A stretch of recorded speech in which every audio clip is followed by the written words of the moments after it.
Unfocused. Live from Studio 28. Yeah. I'm AJ Twist. I'm T. And this is episode 312, the Volbeat episode. Volbeat? I love Volbeat. Really? Yeah, I don't know why. He's cool. His name's cool. Oh, okay. And But does he got Firefly bars? Pokemon. Why do I got the wrong picture up there? I thought I changed this shit. Damn. That's why he's Wow. Yeah. Oh, well, wow. Volbeat is the one. If you want to Google him, you can look at him. And he's the Firefly Pokemon. Because Okay. he looks like a fucking firefly. Yeah, So I'm guessing that's the he whole kinda thing. does. That's the whole thing. He has a freaking counterpart too. Yeah. Come back Volbeat next and- week. Yeah. For spoil, like for the surprise. Yes. If you need to know. I'm AJ Twist, by the way. Yes. Who are you? Oh yeah, I think I'm T, right? Yeah, I'm T. As far as I checked your birth certificate recently, that looks correct. How the fuck you keep getting that? Anyway, so yeah, we're back for another episode here, live on twitch.tv/collision28, Unfocused Podcast. Wait, youtube.com/Unfocused Podcast to watch some recorded videos and stuff like that from previous weeks. You know. You can also reach us at Twitter at Unfocused28. Yeah. Or you can email us at unfocusedpodcast@gmail.com. That's right. For anything you want us to talk about or things that you noticed or whatever. Yep. All right. So Mr. Unfocused- Carnival, thank you for joining us. That's right. Unfocused Weeks. Me? Oh, okay.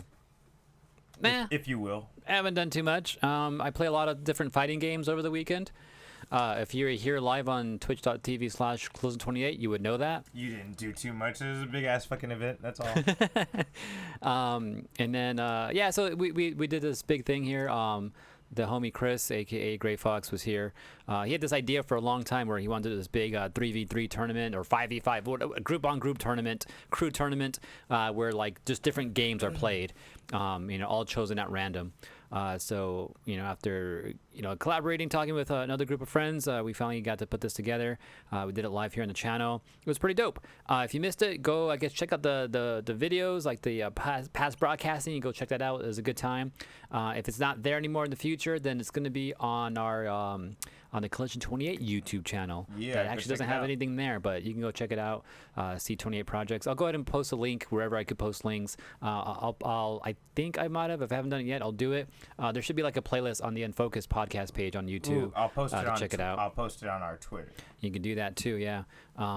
So yeah, check that out. It was fun. We played some Skullgirls, we played some Pokken, we played Smash, we played Virtual Fighter, Soul Calibur, Tekken. What else came up? Tekken was pretty Mortal epic. Kombat 3 came up. You said Virtual Fighter. I said Virtual Fighter. Dragon Ball Fighters came up. What else Couple came times, up? huh? Yeah. So that's all most of the games we played there. Yeah, it was a good time. And probably want to do it again sometime soon. Maybe a little bit cleaner, some rule sets and all that. But I mean, it was still a good time regardless. So go and check that out. But we did that. So I played Pokken, I played Skullgirls, and I played Virtual Fighter. Those are Soul Calibur as well. But Soul Calibur went by so fast that I forgot I played it for a second. But that's what I played, and I first match of the whole series was me versus friggin' what was it go by Nightshade and Virtual Fighter. I hate Virtual Fighter. I barely even played any Virtual Fighter in my life. I can probably count on one hand how many times I've ever played it in my life. I think every time I've played it has been in the arcade. Yeah, I've never even played it in arcades. So yeah, that was the first game. I lost that easily because I didn't know what the fuck I was doing. And then second time I was up because we did a round 2. What did I play first? It was like it might have been Skullgirls. If it wasn't that, it was Soul Calibur. I know came up. I played that. Something else I played. Maybe that was it. I don't know. But I was probably the weakest out of the group. I know freaking Drew fucking did crazy, especially in Smash. Like the last match we had in that first round. Oh yeah, with Smash with Brothers his Kirby, he did a great job. I was surprised man. against Human GPS. And who is a Smash player. He's a Smash player. He does this weekly he's on more, a weekly he's more basis. pro than me and AJ for sure. Yeah, exactly. We have to try to even keep up with them. Yeah, and that's how Drew played, and he actually kind of he was doing some BS stuff, but it was working for him, and he actually it came down to 1-1 after a while, so that was kind of crazy. That was hype. But yeah, anyways, go check that out. Other things I've been up to, watching Hunter x Hunter. So I've been catching up on Hunter x Hunter because it dropped on Netflix, and there's another 80 episodes now all of a sudden. I was like, what the fuck? Yeah, That's one of the reasons I wasn't getting on you guys too hard is because they weren't fucking putting out the last fucking season or two. Yeah. So, but now they got it all there, and you're tearing through it, huh? Yep. So Did we're you like, rewatch it? Did you start over before you went into it? Or you just nah, I just jumped right into it. what's going on? Spoiler alert for those who haven't seen Hunter. Yeah, Hunter x Hunter anime, green guy named Gon, you know, that dude. 80 more. I think it's like 80 more. It's something crazy. Like I went through the list. I was like, it's like that. It's like either 60 or 80. It's a yeah, lot. it's something up there. Like I thought it was like 20 episodes, and I went to go see like the watch list, and it was like this long list. I was like, oh shit, this goes on for much more than 20 episodes. It's like a season and a half, or like 2 seasons, something like that. Tai Chi, go finish. Go watch the whole thing, man. But yeah, like I kind of forgot a little bit of what was happening previously. Oh, you should go back then. No, but as I'm going through the episodes, like things are coming out like, oh yeah, I forgot about that. That thing happened. So like it's slowly all coming back to me right now. Yeah. As I'm going through it. But right now I'm at the part. What happened? What's her name? Bisky. She came back. They ran into her again. Started training with her again. Training with her, yeah. And they had their first battle with freaking Kuwabara Yusuke dude. Cool. That fool is Kuwabara. Fucking what is his name? He's a mix between Kuwabara and Yusuke, dude. He really is. He has the hairstyle and the outfit, but and like his he Yusuke has attitude. Yeah, exactly. Damn, what is that fucker's name? Oh yeah, I love that guy, man. Knuckle. Yeah, so they just had they're in the middle of their actual battle right now. Oh, the real one now? Yeah, where he's like taxing him and shit like that. You saw when Killua fought Shoot? That hasn't that's just started right now. That's the last thing I watched. So that fight is like just started right now. So man, like you're in a good spot right now. Yeah, so I'm watching them like just improve. But those fucking Chimera ants, man, are fucking scary, dude. Dude, this is the scariest villain I've seen in an anime in a long time. Is the Chimera ants. Yeah, especially when one homegirl came through with Kite and shit, dude. Like just zoomed in out of nowhere, like, and like Kite knew that there was bad news too. Like that was crazy. You talking about when he was rolling with Gon and Killua and he was like, "Get out of here." Yeah. Yeah, these motherfuckers are bad, bro. Yeah. Like, shit. Like, fuck. Like, yeah, and the fact that they can easily just grow just by having their freaking their queen over there just absorb something and then birth out something that's stronger based off what they just ate, and that's crazy. That's some science fiction right there for you. Yeah, some terrible science fiction. The funny thing about it is too, it was crazy because you feel so much dread when they finally capture an end user. You're like, no, like you really don't want them to get away with it because you know how bad it's about to be. Like that show's got great escalation because you're like, this went from something they could stomp out tomorrow to like, fuck, it's gonna be a war. Like, you know, like, exactly. shit. Yeah, and just how fast they produce too. It's like, fuck, you just ate that dude yesterday, and you already birthed out. He's back something. on the scene. Like he's back on the scene. Heck? And then the fact that they're like learning how to use Nen right now too is getting scary too. Is like, oh shit, they're learning how to form it and all. Yeah, it's crazy. Oh man, you're in such a good spot. So yeah, that's what I'm been watching that, and then Digimon. So last week I talked about how I bought some I stole some Digimon cards, so I bought some Digimon cards, and I realized that I need more. I've been trying to split my yellow deck because I was running Shine Greymon, and Lord Nightmon just dropped in the new BT5 series for the Digimon card game, and Lord Nightmon's pretty dope, but I don't think it clashes well. Like, at least I didn't like the way it went together with my Shine Greymon deck. With the deck that you have going. Yeah, like they're I mean, it could work, but like I don't want to do it. I want to split. I like how Shine Greymon was in by himself. You know, sometimes it's good to know that how your element works. If you can't easily adapt in that new thing to your shit, because you probably tweaked your deck to your specifications, right? That's not like standard to everyone else and stuff. It's there somewhere, yeah, something like that.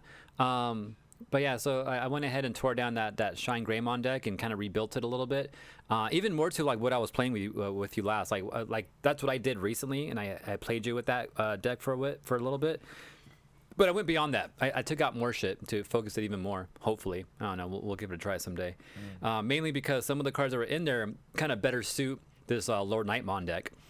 Mainly being Bushiagamons. They have rush ability, right?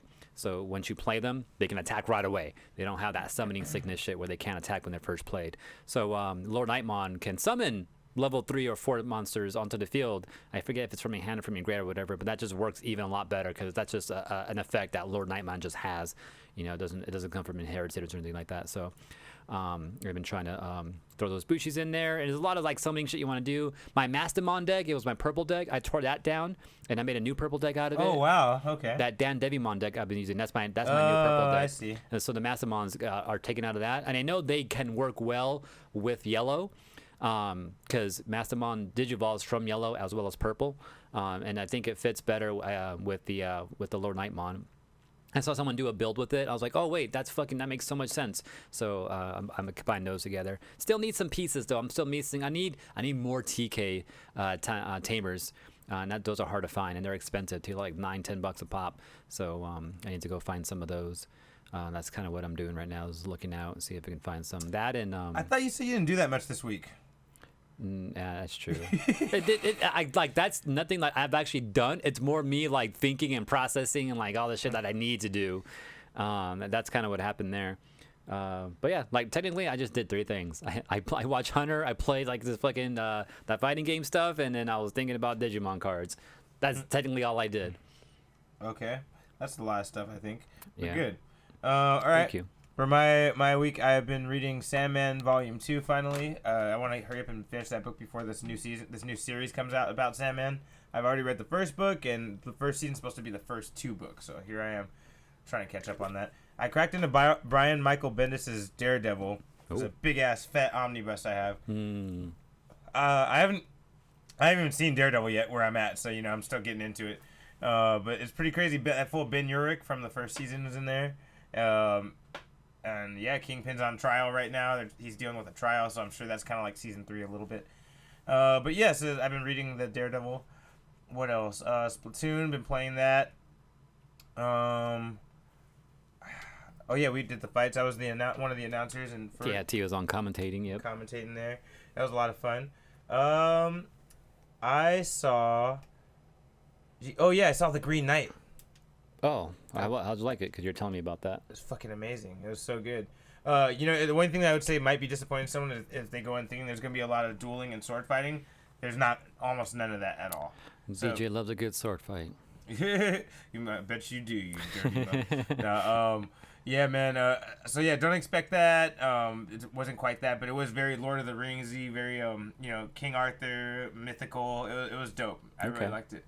And then I also saw a movie. I think I talked about that one. That was Pig with Nicolas Cage. Oh yeah, yeah, you did. Yeah. What else? About the cops, right? No, I was kidding. I saw a really trippy. That'd be funny if it was about the cops. I just saw this really trippy movie called House on HBO Max. It was like a Japanese, quote unquote, horror movie, but it was almost more of like a dynamic anime manga kind of movie. And even the scary parts were more like fun and colorful and manga like. It was pretty wild, bro. And there's this one chick named Kung Fu, and she was just like, no, everyone was running from the horror shit. She's the only character fighting them like it was an anime. Like, she was fighting the monster and everything and shit. And it was just wild. It was a wild movie. And at the end, like, she gets fucking eaten and shit.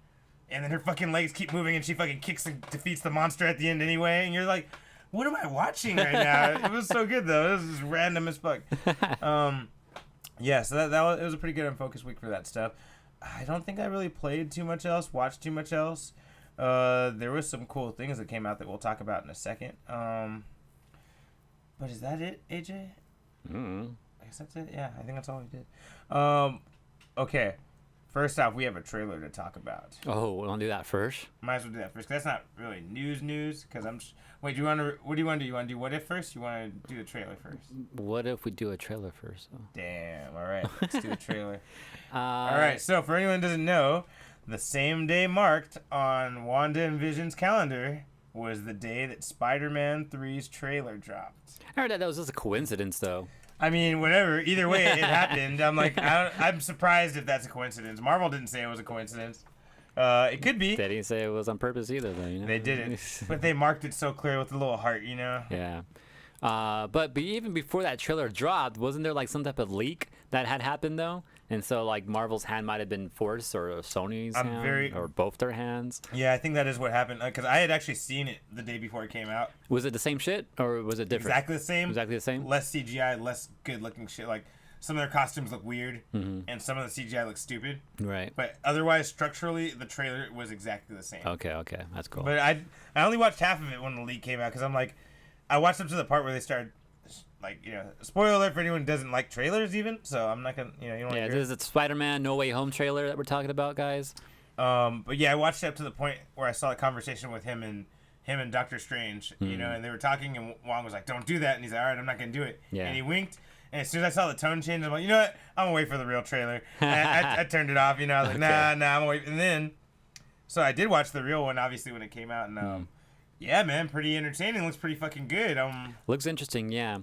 One beef I kind of have, though, maybe I shouldn't have this worry about it, though, but like every Spider-Man movie that we've had for this Spider-Man generation, he's always like in some way connected with a character from the MCU. First time was Iron Man. Second time was like Nick Fury. Now he's like with Mr. Wizard, with Doctor Strange. Yeah, the Wizard.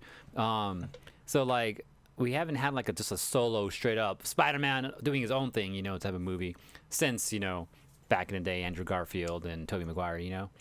So that I don't know. Like I was kind of hoping he was gonna be on his own maybe, but now it looks like he's teaming up with the Wizard. I mean, honestly, to me, this. But like at the same time, I'm happy about it too. Like this is cool. We're finally getting these connections. But at the same time, it's like, this is his movie. He should be by himself doing this shit. I mean, I don't really think it matters because I don't feel in any of the movies that Iron Man or Nick Fury got involved in a meaningful way. Because like he still ended up having to fucking take the guy down himself without any help anyway. And I feel like most of the stuff he still figured out on his own. Yeah. So I'm like, I don't know. They all felt like pretty soloish to me. Okay. The only one that I feel you're kind of right about is the first one. Because there are a few moments where Iron Man kind of steps in a little too much, I think. Right. I don't know. Number 2, I felt like was pretty separate. The reason I like this, though. I guess it was. But the reason I like this, I have a feeling that Tai Chi pointed out the same thing, that the plot might be misled in this trailer. And I kind of think that's true. Because I have a feeling the plot of this movie is to get the villains back to their own universe. Yeah. And we're not being shown that on purpose. That's just my guess. From what I'm seeing here. There's also this big black box that Spider-Man's carrying around in the trailer. Yeah, what's that box? I don't know, but it wasn't in any of the setup stuff. So now I'm kind of feeling like maybe, yeah, that's a big plot point, apparently, because Doctor Strange seems to be chasing him for that box. Or coming at, because for some reason they end up fighting each other, Dr. Spider-Man and Doctor Strange. Yeah, I was about to say, like, what are the chances that, like, Doctor Strange is the villain or something like that? Yeah, it could be. I mean, I don't know. I think, I'm not going to say he'll be the villain, but I do think it'll be a moment where he's like... Or like a type of almost sub-villain, like... Yeah, I think something like that where he's like, no, we got to put this back. And Spider-Man's like, no, I'm not ready to put this back yet. You know? And Doctor Strange's like, yo, we fucked up. We have to fix this. And Spider-Man's like, no. And, Spider-Man's like, nah, fuck that shit. I keep it real. Yeah, I keeps it real. Exactly. And maybe Doctor Strange... Actual dialogue. that's directly from the trailer. And, yeah, maybe Doctor Strange is chasing him. And, I also think that maybe Doctor Strange wants to just destroy the villains, maybe, because they're gonna die. Maybe they're gonna die in their own timeline anyway. Because Alfred Molina seems to be the exact same one, right before he died in Spider-Man 2. Yeah. So I'm like, maybe Doctor Strange just wants to kill them because they're gonna die anyway, and they're not like they're gonna die. They're not from our universe. Just get rid of them. Yeah. And Spider-Man's like, no, we gotta put them back where they belong. Because he feels bad for them. I don't know. I'm just going off the top of my head with this. And I think there's all a theme about Spider-Man not really staying in his own universe. Because I think all this is only possible because of Loki. I don't think the timeline split like this unless He Who Remains isn't there. Right. So I'm like, I kind of feel like and Feige came out and said there's kind of a movie connective story going on between WandaVision, No Way Home, Loki, and Doctor Strange. Yeah, Doctor Strange 2, Multiverse of Madness. So he said those 4 movies are all telling one story. Okay. And I'm like, okay. So I feel like this shit that Loki did is probably what, or that, Sylvie did, is probably what allowed this to even happen. Yeah. I don't think it would have gotten this out of control otherwise. Yeah. No, there's some connection there too. So I'm just kind of trying to figure out the big picture. What I'm also wondering too is like, because after the snap, everything came back. Right after that, we had Spider-Man Far From Home, right? Where he's kind of dealing with some shit, right?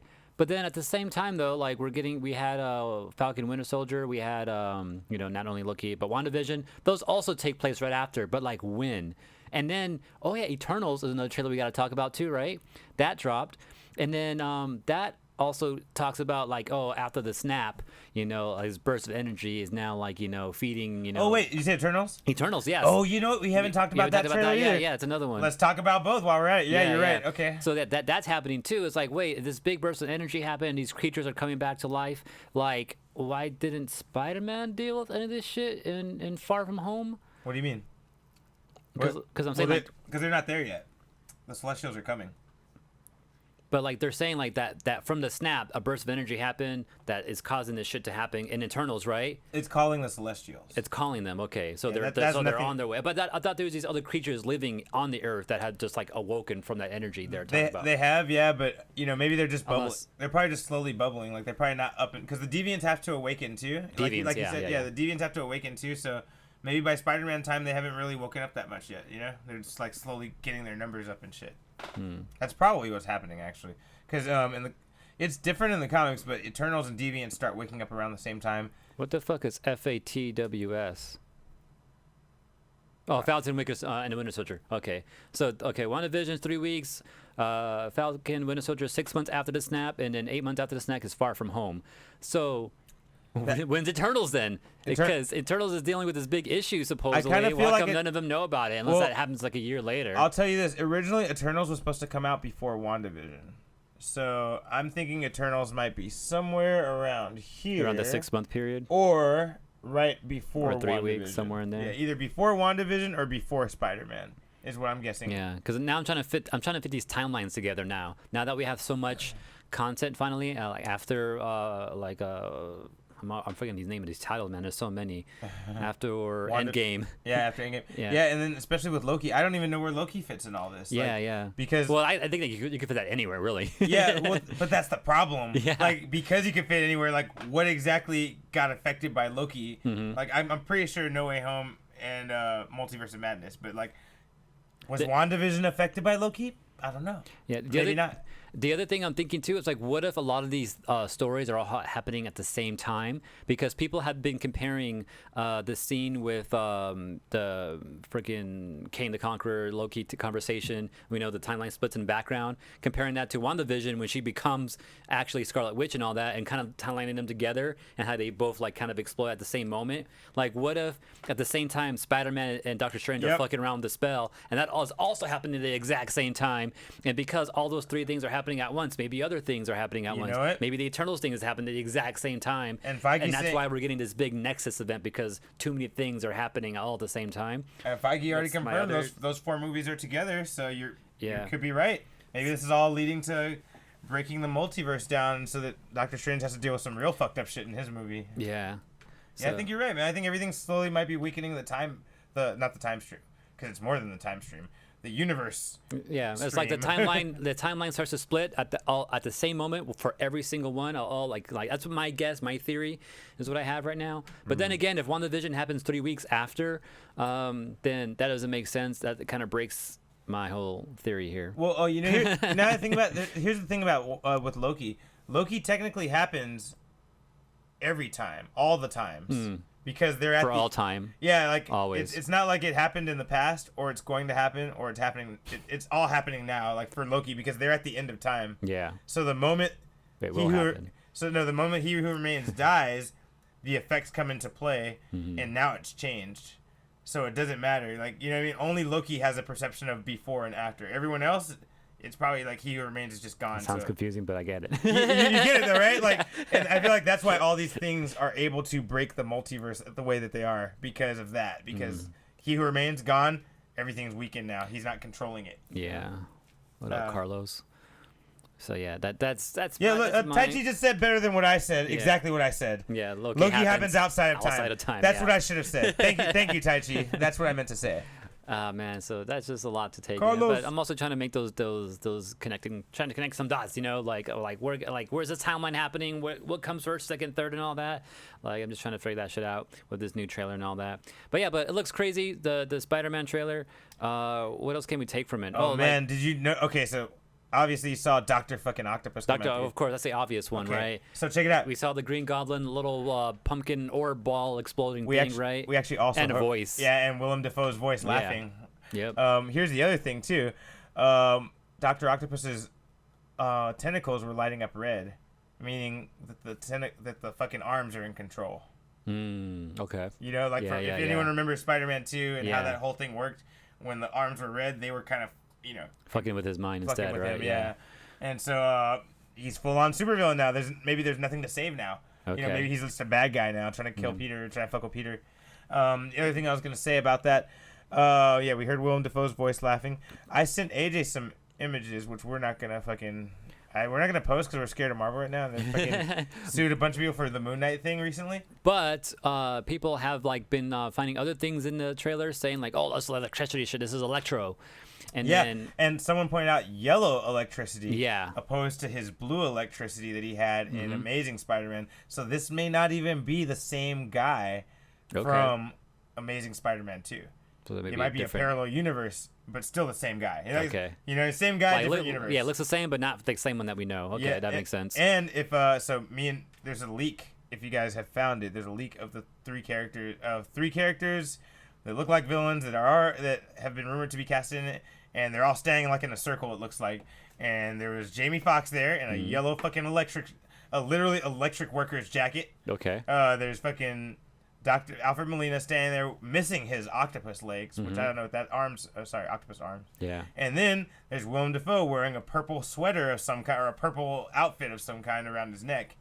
And these are leaked pictures. You might be able to Google and look them up. I couldn't find them again after I got them. So I don't know. I don't know if they're real, but Yeah. it looks like they're real. But that could be, we can have them in there, which would be interesting and cool. And when Yeah, also, like, in that trailer, too, people are saying, like, oh, there's a big sand cloud right here. Is that freaking Sandman? So that's the other thing. I freeze framed it, and it does look like there's a wall of sand blocking Electro's electricity. And honestly, that's probably the only power that could stop Electro is Sandman. Just like Pokemon, the ground beats electricity. Yeah, you gotta ground that lightning, yeah, bro. That's right. Honestly, and no one else could really stop Electro from shooting you if he wanted to shoot you. But okay, my point about that is that's very in line with both Spider-Man 3 and the comic books. In the comic books, the only one to ever reform from Spider-Man's villains is Sandman. And Sandman even joins the Avengers at one point and is part of them for a long period of time. Okay. And eventually, maybe like 5 or 6 years ago, about 10 years ago, they undid that and made him a villain again. But Sandman was a good guy for a long fucking time. Interesting. Okay. Yeah, it was really cool. And so I'm not saying he's going to join the Avengers, but he's an option. He's a possible candidate for the future. Right. And but yeah, so maybe he'll actually take Spider-Man's side because he was kind of a sympathetic villain in Spider-Man 3, right? He was kind of like not really all bad. Yeah, exactly. Yeah. So that's interesting too, yeah. But like I don't know, anything else we can pull from the trailer? Oh, yes, there's one other scene where Peter Parker is looking and he turns around and some shadowy creature jumps at him and hits a barrier. Someone paused it, high-defed it, and zoomed in. It's the fucking lizard. It's Lizard Man. From Amazing or Spider-Man the lizard 1. and not Lizard Man. Sorry, wrong game. Okay, yeah, that's the other one too. I was gonna mention too. Like someone saw Lizard in the shadows over there too, so that's crazy. Other thing too is people were pointing out like, wait, Doctor Strange, he seems not like himself. Like he doesn't seem like in the past. But supposedly one of the writers or director or something came out and said that he. Wait, before you even say that. Yeah. As soon as people said that, my opinion was not that was out of character. I thought that was in character because this is the same motherfucker that was texting and driving. Yeah. Talking shit about how he was the best surgeon in the fucking world. Yep. Fucking decided to read the books of Karmatage, like against all of his teacher's fucking wishes. Yeah. And challenged Dormammu when they're not supposed to be fighting that fucker. True. He breaks all the rules out of arrogance, and in the comics that's kind of his thing. Okay. He really thinks he's the shit, even if he's not. Yeah. So that's exactly what I was thinking too. I'm like, well, he was kind of a dick before he became sort of supreme, right? Like, who's to say that he's not really like that, He's just less dickish now, but he's still a dick. Yeah, he's like a dick with like actual morals or something like that, He's a dick fighting for the right cause. Yeah. So. That's what I thought too, and then supposedly a writer, director, someone came out and said like, yeah, like you gotta understand that character, and plus he's out on a high right now because he just fucking beat Thanos. Yeah, fucking technically he was the one who technically did the whole thing. Yeah, he kind of put the whole thing into motion to end up defeating the Infinity Stones and Thanos and all that. So he's kind of like, he just wants to do shit right now. He's just feeling all his power He's right feeling now. good. So he's willing to do whatever. He right must now. not know about Wanda. I'll tell you that right now. I do not think he would be this confident if he knew about Wanda. So that tells me that this takes place before WandaVision. In my Wanda might humble him. I think so. I don't know. I think he could probably still beat Wanda, but when he sees the raw power that she has, he's gonna be like, "Oh fuck! Like I didn't know you could do shit like this." You know. Also, someone keeps. I've seen a lot of people saying that. Oh, that wink he makes. That's like Agatha, and maybe he's Agatha in disguise. Yeah. Like, well, if anyone remembers, Wizards he also just blink, dude. well he winks at Iron Man when he clears the smoke in Infinity War, and then. I think he winks at. He just likes to wink. Go see him alone. He does it. He's done it before. Let a wizard wink. Yeah, Man. it's not all Agatha. She's not the only winker in Marvel. He actually has specifically winked at people specifically. So that throws that out the window, you know. I winked at people before, you know. Yeah. That made me Agatha. Anyways, but yeah, like crazy trailer, kind of exciting. Really exciting, really though. Feels like a comic. Oh, you know. Yeah, it does too. Oh, that's the other thing I was gonna tell you. Fuck, it's in the other room. I want to get something to show it and use it as a prop, but I can't find it right now. There's a comic I have called, it's a Marvel team-up, Spider-Man, Doctor Strange. And the cover of the comic has him with a bunch of tarot cards with a bunch of superheroes as, like, different, like, characters, like, you know, the Judge, the Warrior, you know, the Backstabber. And then he picks up Spider-Man's card. It says The Fool. And I feel like this is very in theme with what's going on right now because he tells him, your problem is you're trying to live two lives. Yeah. And I guess that's fucking up the multiverse in some way. Or at least, it's just fucking with his life, or I don't know. But yeah, I get it, and I like that. That makes sense. Cuckoo's asked, I was interested in the quick scene in the trailer where he has the black suit. Okay, yes, he has a black suit. That is his golden black. Suit. That is his golden black magical. Well, what if it is the black suit? Maybe. No, I don't think it is. But it's a golden black. That is a magical suit that will allow him to shoot magical bursts of web in some way. Yeah, there's like actual official like art showing that, right? Yeah, there's an official description as to what it is. And yeah, it is a magical suit made to resist magic and compete with magical issues. So I'm guessing that him and Doctor Strange get together and make that at some point. Man, everyone just gave him suits, right? He meets Iron Man. Iron Man gives him a suit. He meets Doctor Strange. Happy made him a suit. Right?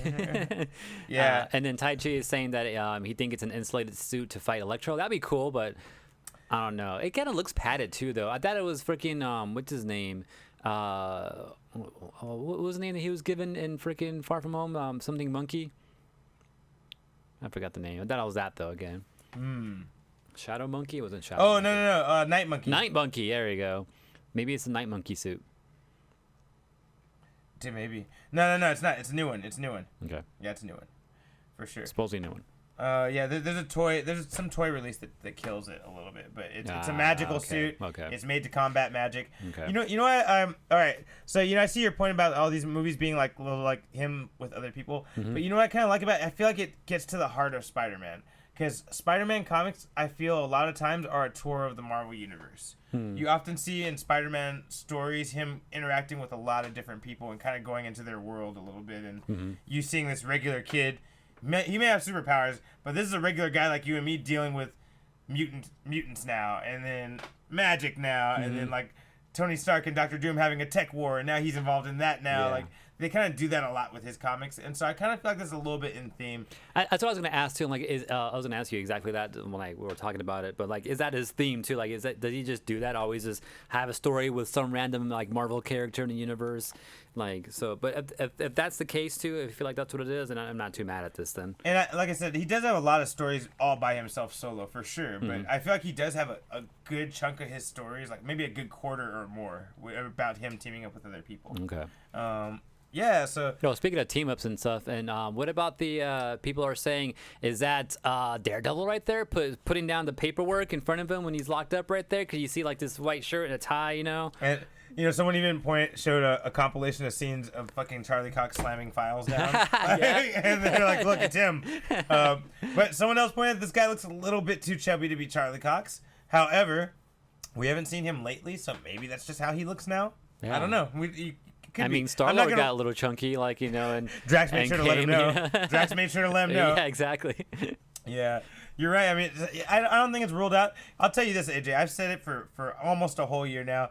I am 90% sure that Daredevil is in this fucking movie in one capacity or another. Okay. I don't think he's gonna be doing shit. I don't think he's gonna be fighting and shit. He's just gonna be Matt Murdock. He's gonna make a cameo as Matt Murdock, and maybe the after credit scene will be someone in the shadows talking to Peter saying, "Hey, you know, you inspired me out there," and he's like, "Who are you, or where are you?" Or whatever. He's like, "No, I just want you to know I look up to you and you inspired me." And then fucking Peter Parker's like, okay, you know, and then fucking the camera pans out and then fucking see Daredevil in the fucking suit or something like that. I was gonna say Kingpin. Oh hell no, that'd be horrible. But yeah, I need you to do me a favor. because I'd like. Well, the whole thing is that maybe Daredevil, if Daredevil is in this movie and he is Peter Parker's lawyer, maybe him knowing he's Spider-Man and knowing what he's going through, and like seeing that he's willing to stand up and fight even though everyone knows who he is. That's the kind of thing that would inspire Daredevil to be Daredevil. Okay, yeah. If he wasn't already Daredevil. Right. So I don't know. Maybe he is already, but if he's not, I feel like Spider-Man could inspire him to fucking start fighting crime. And that would be pretty cool. Then we wouldn't have to explain anything about Daredevil. You know what I mean? Like, that tells the whole origin. Done. You just jump into his movie or his show or whatever the fuck he gets from here. Yeah. And then you can tell us what's different, if anything's different. You know, maybe it's the same guy. I don't know. Maybe it's Greg. And then Tai Chi agrees and likes your idea there in comparison to Tobey Maguire and Andrew Garfield showing up in the movie. Yeah, I do think it's possible, Toby and Andrew, but I'm not going to put a lot of stock into it, man. I'm going to go with that, Cuckoos. After hearing that laugh, man, and seeing the pumpkin bomb, I'm going to say that I also, just as much as I believe Daredevil's in it, I do believe Willem Dafoe is Green Goblin, and I do think he will have a comic-accurate outfit. And by the way, I would die to see Willem Dafoe be fucking Green Goblin again. So you think Marvel's gonna go ahead and give him new outfits that look better than what we saw them with? Yeah, because I don't think Green Goblin and Electro are from the universes that we know. Mm-hmm. I think they're literally from other parallel universes we haven't seen. Okay. That we don't know anything about. Right. But it's good they have the same faces, so Toby and Andrew, if they are in this, will recognize them and be like, "Oh, I know this guy. I know how to beat him. Like, it's not the same guy, but I know how his powers work." You know? Yeah. That'd be pretty cool. I think that'd be cool. Okay. We'll see about that. Also, if Toby and Andrew are in it, I think we're gonna see this fucker on my shirt show up, Spider-Man? Miles Morales. Oh, okay. And I do think we'll see Emma Stone as Spider-Gwen.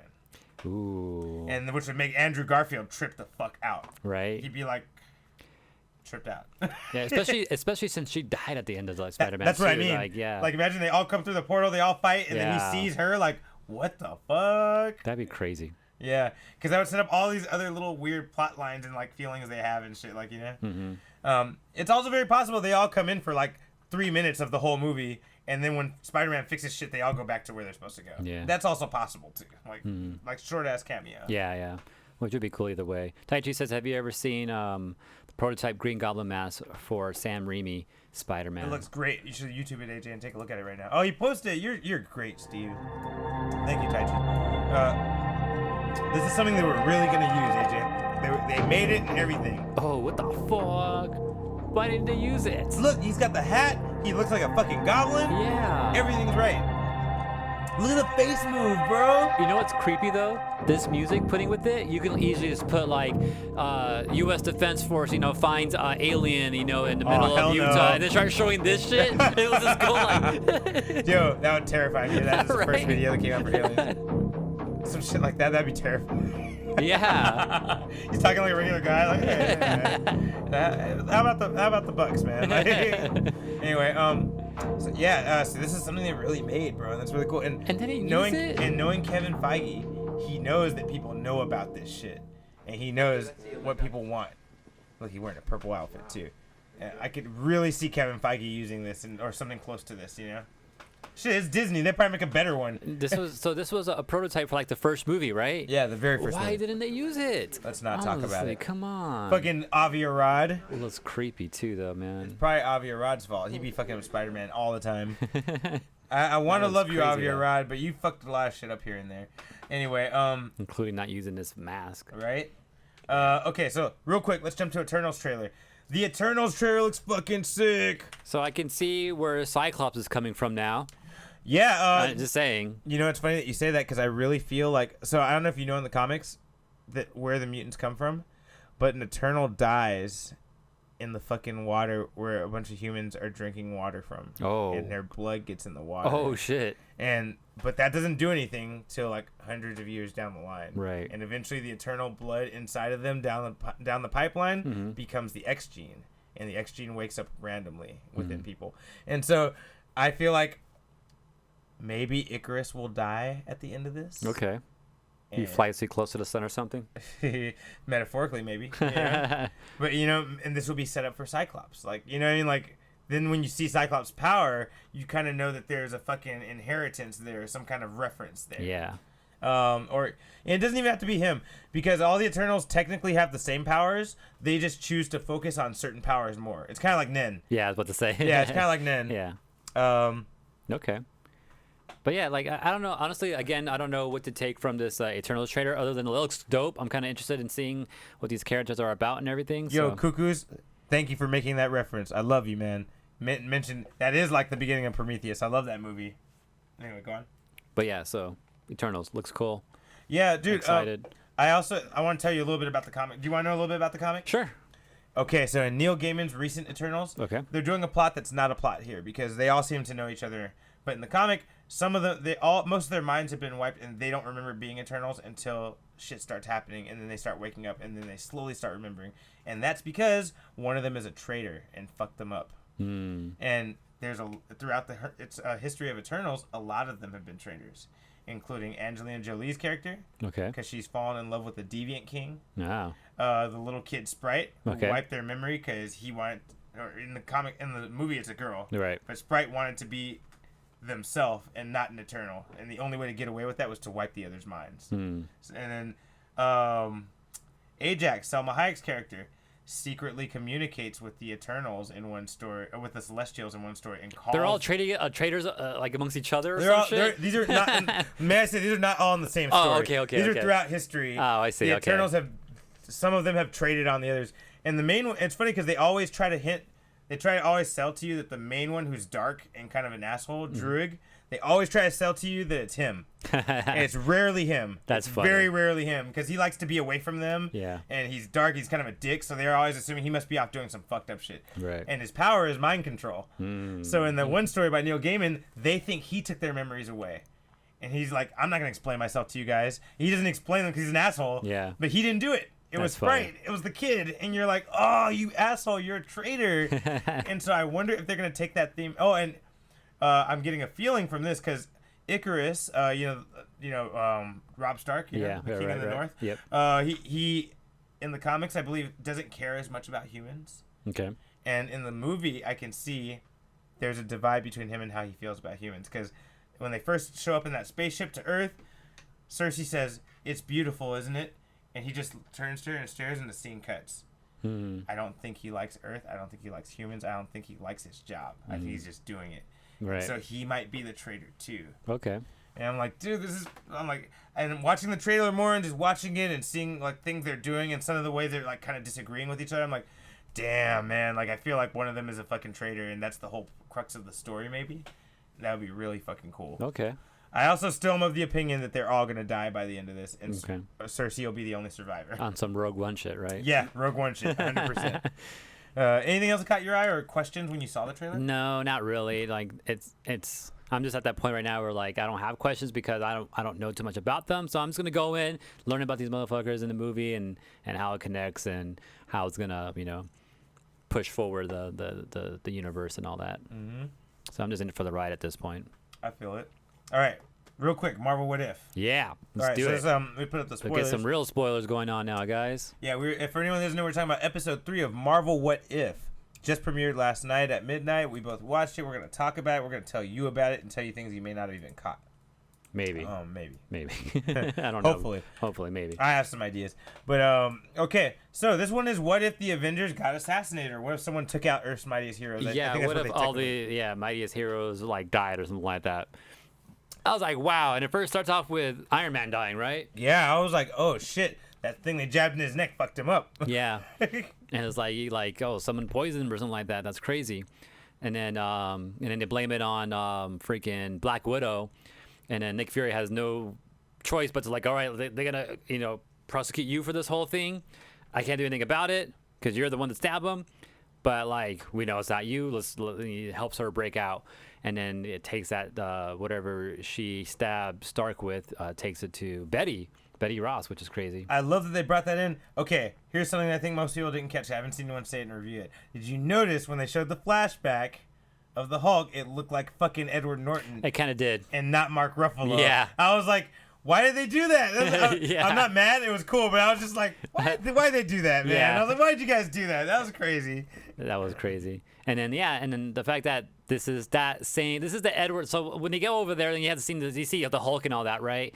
And then it's Mark Ruffalo's voice when you see Bruce Banner, which is crazy because that's the scene out of that Hulk movie with Edward Norton. Yet it's freaking what's his name's voice, which is Mark Ruffalo's voice. So I thought that was kind of crazy to do that. But yeah, it takes you to the exact same moments. Like it's just crazy how you see the exact same moments happen no matter what. Even though things are different, things are still happening the exact same way. You have Hawkeye, with Thor. Hawkeye kills Thor. Thor dies.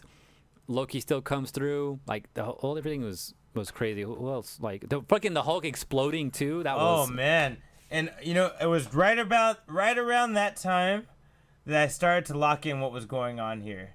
I didn't know exactly who it was. Yeah, I didn't know who it was. I was thinking it has to be like these guys in Hydra. That's what I was thinking the whole time too. So check it out.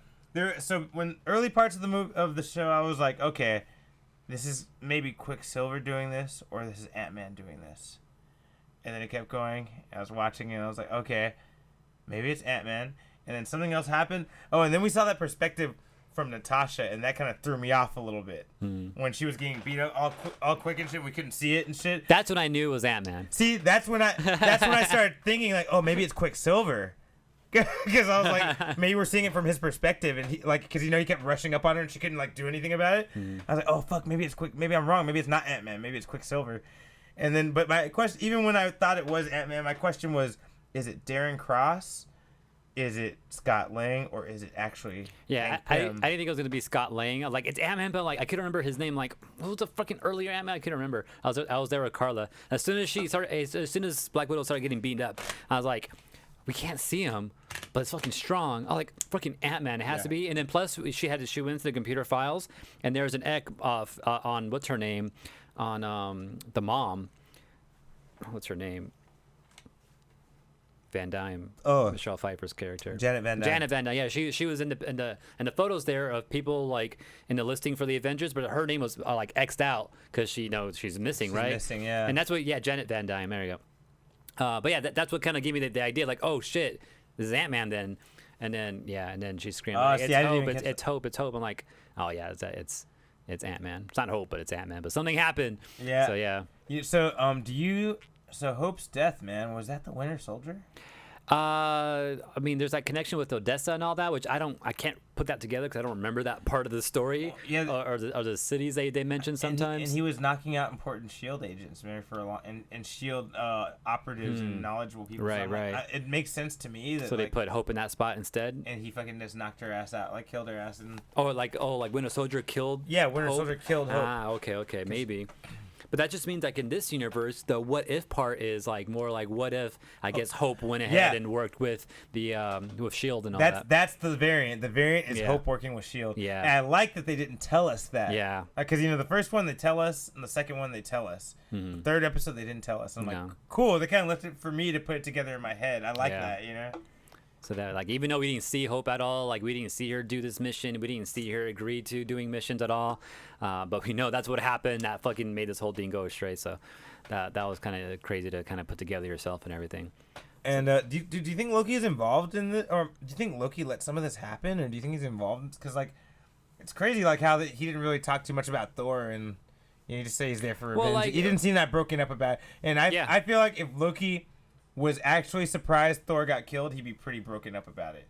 I think it's a little bit of both. Like I think he definitely went there to go like avenge him in some way, but at the same time he's like, wait, there's people here that I can conquer. That's what I want to do, and I can see my way into doing this right now. So you don't think it's that he doesn't care about that he was part of Thor's death? It's just that he saw an opportunity. No, I think he saw an opportunity. Okay. I don't think he. Why do you think he's part of it though? Or, I just because I feel like because I thought that was the thing that was going on for a little bit too, until like you got revealed who it really was. yeah. Well, I mean, I just felt like maybe not that he was like that he did it or orchestrated, but just that he allowed it to happen in a way. Like, you know, I don't know. I just feel like it was kind of he wasn't very sad about finding out that Thor was dead, and I feel like every other time we've seen him and he thought Thor was dead, he was like, oh shit, Thor's dead. Like, Yeah. you know, like really jarred, like surprised, you know. I still think we didn't see that. You know, I think maybe that happened. They figured things out. He got upset, and he's like, you know what, fuck, let's go there right now and fuck these fools up right now, right? And that's what he got there for. And they pretty much got to do what he wanted to do. He wanted to get the killer, right? They got him. Yeah. And then after that was like resolved, he's like, all right, Actually, I changed my mind. we did it. I'm here now. Let's just take the shit over, you know. Right? Yo, and I also That's love what Thor would want. I also loved when fucking Loki was fighting Hank Pym because bro, that really threw me out because at first I was like he you know, he countered him like real easy. Yeah. And I was like, oh shit, I guess this Nick Fury's just good at martial arts. Yeah, and we never seen that. yeah, that's what I was thinking too. Like, oh shit, Nick Fury's pretty like. And even he said kind of reacted like us. He's like, oh, Yeah. you're pretty spry for a guy in the office, you know? Yeah, like that's true too. I'm like, well, like he's a spy. He knows how to do things. Yeah. He probably knows all about this tech. He knows exactly how to like take it down, Yeah, right? and then he fucking caught Ant-Man's punch, and I was like, wait a minute. Yeah. I was like, wait a minute. He shouldn't be able to catch Ant-Man's punch. And I was like, I was thinking, like, are they making him too badass right now? I think they're fucking up. And then they revealed it wasn't even fucking him. It was Loki. I'm like, It's when he started to like kind of teleport around. That's when I was like, wait, this doesn't see. That's when it hit me. Like, wait, this doesn't feel right now. Yeah, That's when it hit me. I just thought fucking he was just badass like this whole time. We just never knew. now for me, it was when he caught that punch, because they said that his punches are multiplied when he's like that. And then fucking Nick Fury caught it like it was nothing. And the fact that he could see him coming and smack him out of the air, I was like, I don't know, man. I feel like Captain America couldn't even really do that fast, you know? Like, so that's when I was like, something's going on here. Yeah. But yeah, that was cool. That reveal was pretty dope. What else was there? I don't know. Everything was just the way like Hulk Dido was like, how does that even happen? And then to see how it happened, I was like, wow. I know, man. From the inside, just see. And I didn't even think about the little thing they have that expands things. I was thinking that he expanded himself inside of Hulk because everyone kept saying that everyone kept making that joke about Thanos. That he should go up Thanos' ass and like fucking, you know? Right. Well, so I thought that's what was going on there, but no. yeah. What else? Who else died? Hawkeye. Hawkeye died. Yeah. Don't know how that happened exactly, but no, you can get creative. He went into his right? ear. Oh, that's what it was. Yeah. Or that's what they made it to. Yeah. So he made him pull that trigger, and then he kicked it on him until he got into the. Because they were like, "How did someone get in here?" It's because he was always. He was always already on. Yeah. Okay, that makes sense now. Yeah, that was crazy. And then I guess it's safe to assume that Black Widow did die then, right? Yeah. Oh yeah, for sure. Yeah. I felt because he had the casket at the end too. That's right. Oh, I forgot about that. Yeah. You're right. So he had all the caskets of everyone that was supposed to be an Avenger. And then he actually calls Captain Marvel, which was crazy too to see that pager come out. Which, by that way, I was super hyped when he was talking about doing it, and they're like, "You're the last one on the Avengers list," and he's like, "No, I'm not." And he grabbed it with it. I was like, "Oh shit!" I was getting all hyped. I was like, "Oh shit!" And then like he just like, you know what? Wait a minute. I like that because they highlighted that he doesn't want to call her. Yeah. He doesn't want to fucking force her to come down here and shit. Like, but then at the end, we get his backup plan, which is the Captain backup plan, I guess. Yeah. He broke out fucking Captain America and Captain Marvel, and I'm like... I like that part where he like wipes away the ice and you see the shield and he's like, "Welcome back, Cap." And then you see her behind him. Yeah, and you're like, it's like, oh, which Cap you talking about? Yeah, that shit was dope. Okay, I'm starting to feel some inconsistencies of the voice they're getting, because last week they were able to get Benicio fucking del Toro, but they couldn't get Chris Pratt. You know, this week, they got fucking Samuel Jackson. Yeah.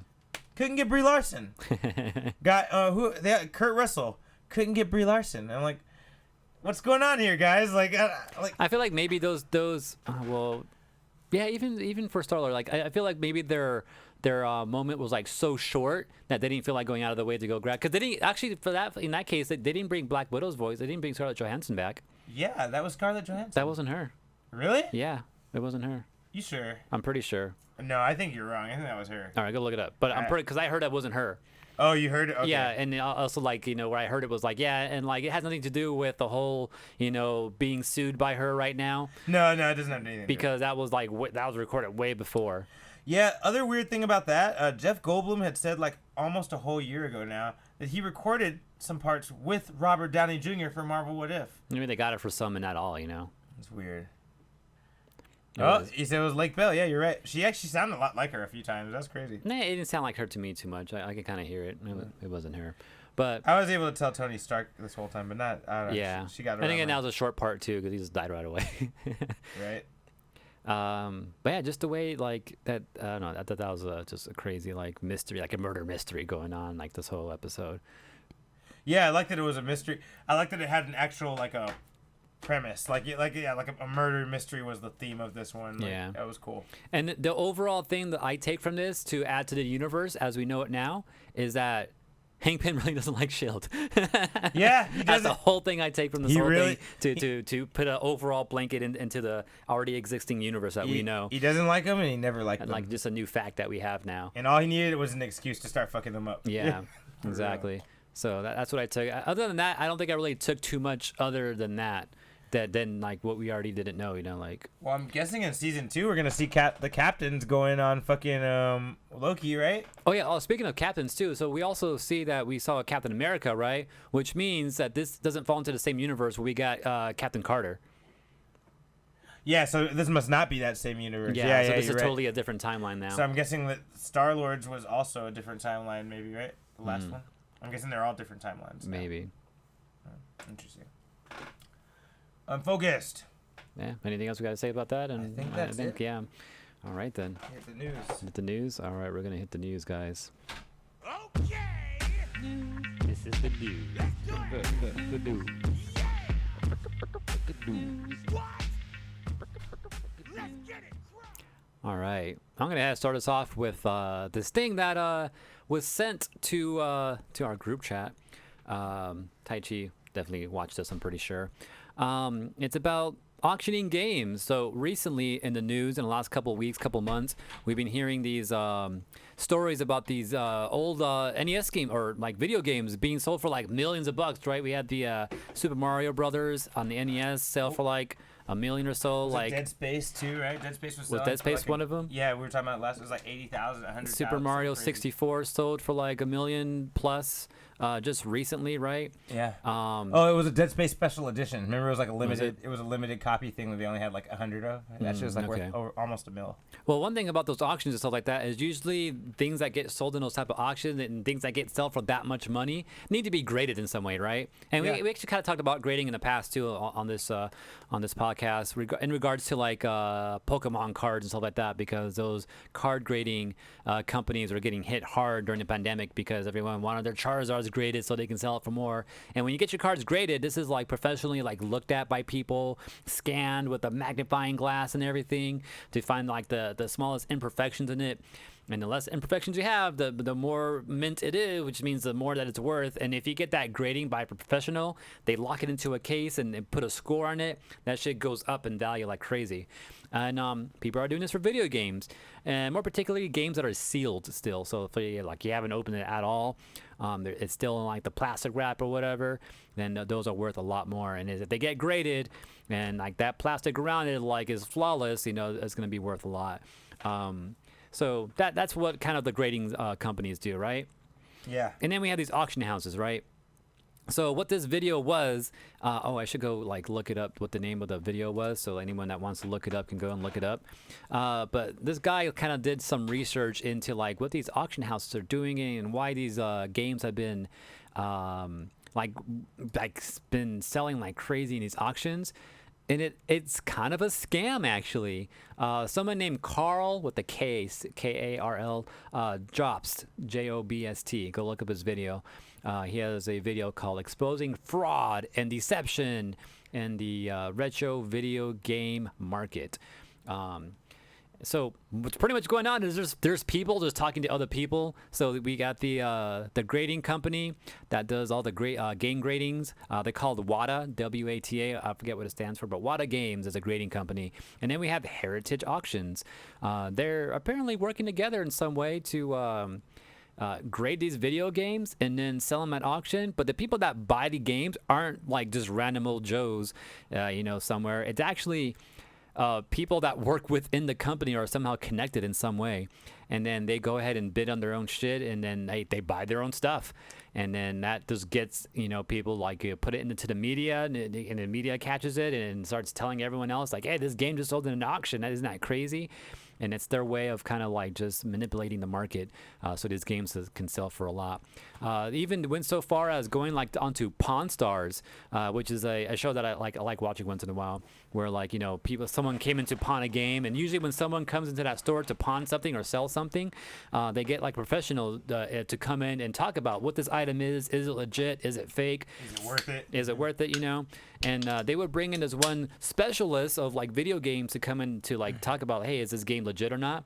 And he happens to be the founder of this WADA company, WADA Games, to grade games and all that, and he sets just a random value kind of like in a way, but at the same time it's like, well, no one else is saying that but him. So, and then this is a brand new company that just popped up a couple years ago, like, so why are you trusting this dude, right?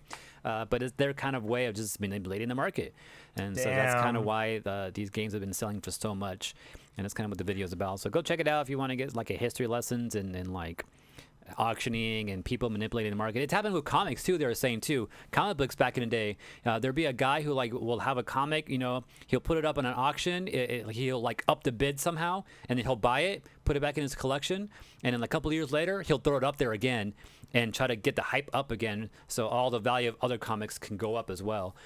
So there's people just manipulating markets like that, which is kind of crazy. Even people that collect these video games are like, this isn't right, something's wrong, this doesn't make any sense why these games are going for so much. They even showed like proof of certain games getting these high like flawless ratings, but then when you look at the packaging, it's like has holes in it, it's like dirty and stuff. Like there's been other games with like less of a rating that like look a lot better. Like how did this get past all that? So it's a really, really weird thing that's going on with just a small handful of people that just want to make money. So just I thought I'd just throw that out there and let you guys in the loop there. But that was a crazy story. Nice. Yeah, damn, that's crazy, man. People take advantage of the video game market because they think we're suckers, man. Yeah.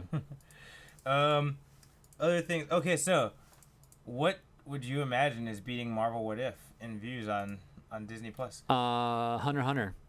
No, Disney what was Plus? that one you're talking about? Disney Plus. On Disney Plus. Yeah. Ah, damn it, I don't know. Probably nothing, right? You wouldn't imagine anything would be this like smoking What If, right? Oh, wait, let me think. Or Bad Batch. Also, it's smoking Bad Batch too. Okay. It's that Star Wars show. Yeah. I don't know. Yeah, I wouldn't have expected. There's actually 3 things. 3 things. Wow. Okay. I know. And guess what? None of them are. Only one of them is a Disney original property. Oh wow. Okay. Yeah. So, the Mickey Mouse Club. Oh, okay. I get that. Clubhouse. I get that. The Simpsons. Okay, Simpsons. I'm not too surprised. That was gonna be one of my guesses actually. And whatever the fuck Bluey is. Oh no way. No. Bluey's number 1. It's beating everything. Interesting. So kids got the power, man. Because whatever the fuck that shit is, it's destroying. I know why Mickey Mouse Clubhouse is up there, because I just spent like 2 weeks with my niece. She's like a year old, right?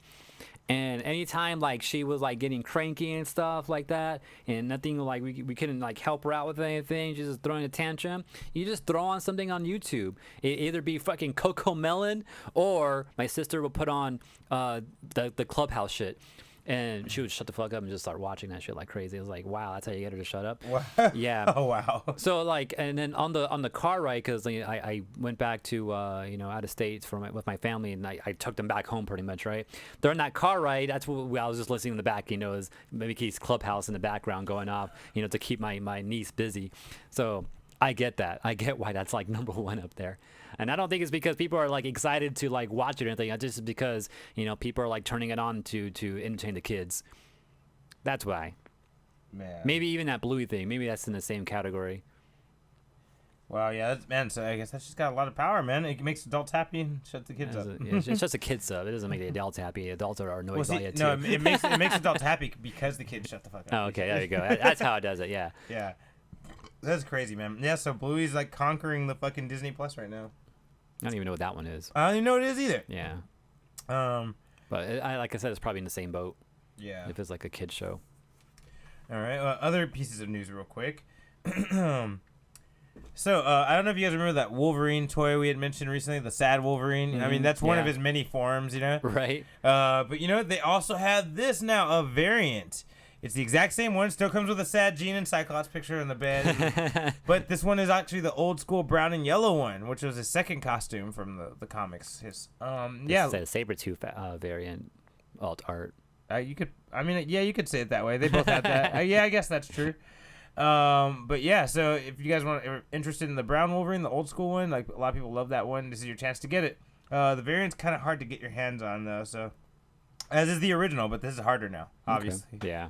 So yeah, keep your eyes out for that Wolverine variant to come out from Hot Toys. Okay. It's Interesting. expensive. That's crazy. All right, other news I got. Fortnite has a new mode in their game. It's called Imposter Mode. Do you think of any other games when you hear Imposter, T, by any chance? Imposter Among Us? Yeah, exactly. This is what it is.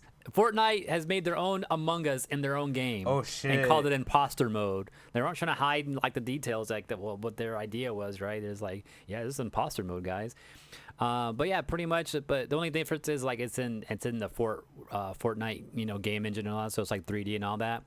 But yeah, the whole premise of the game is you're some crew members doing some task, and you gotta find the imposter who's over there killing all the crew members. Exactly what Among Us is.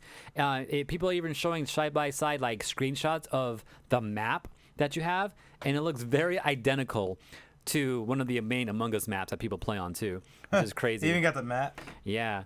So like, Fortnite is just like ripping off, games again to make, but they're kind of late to the game though, because Among Us and it's kind of dying out. It's been kind of dying out for a while now, so it's not that big. So it took them like a whole year later to kind of come up with this idea, or at least make it. And then on top of that, the people who make Among Us, Inner Sloth Studios, and they even tweeted out, was like, yeah, Epic didn't even come and like Epic's the creator of Fortnite, like they didn't even come to us and ask us for any assistance. We would have loved to work with them if they would have asked, but they never asked us. So that's kind of what they said on that. Asshole. So kind of like calling them out in a way there.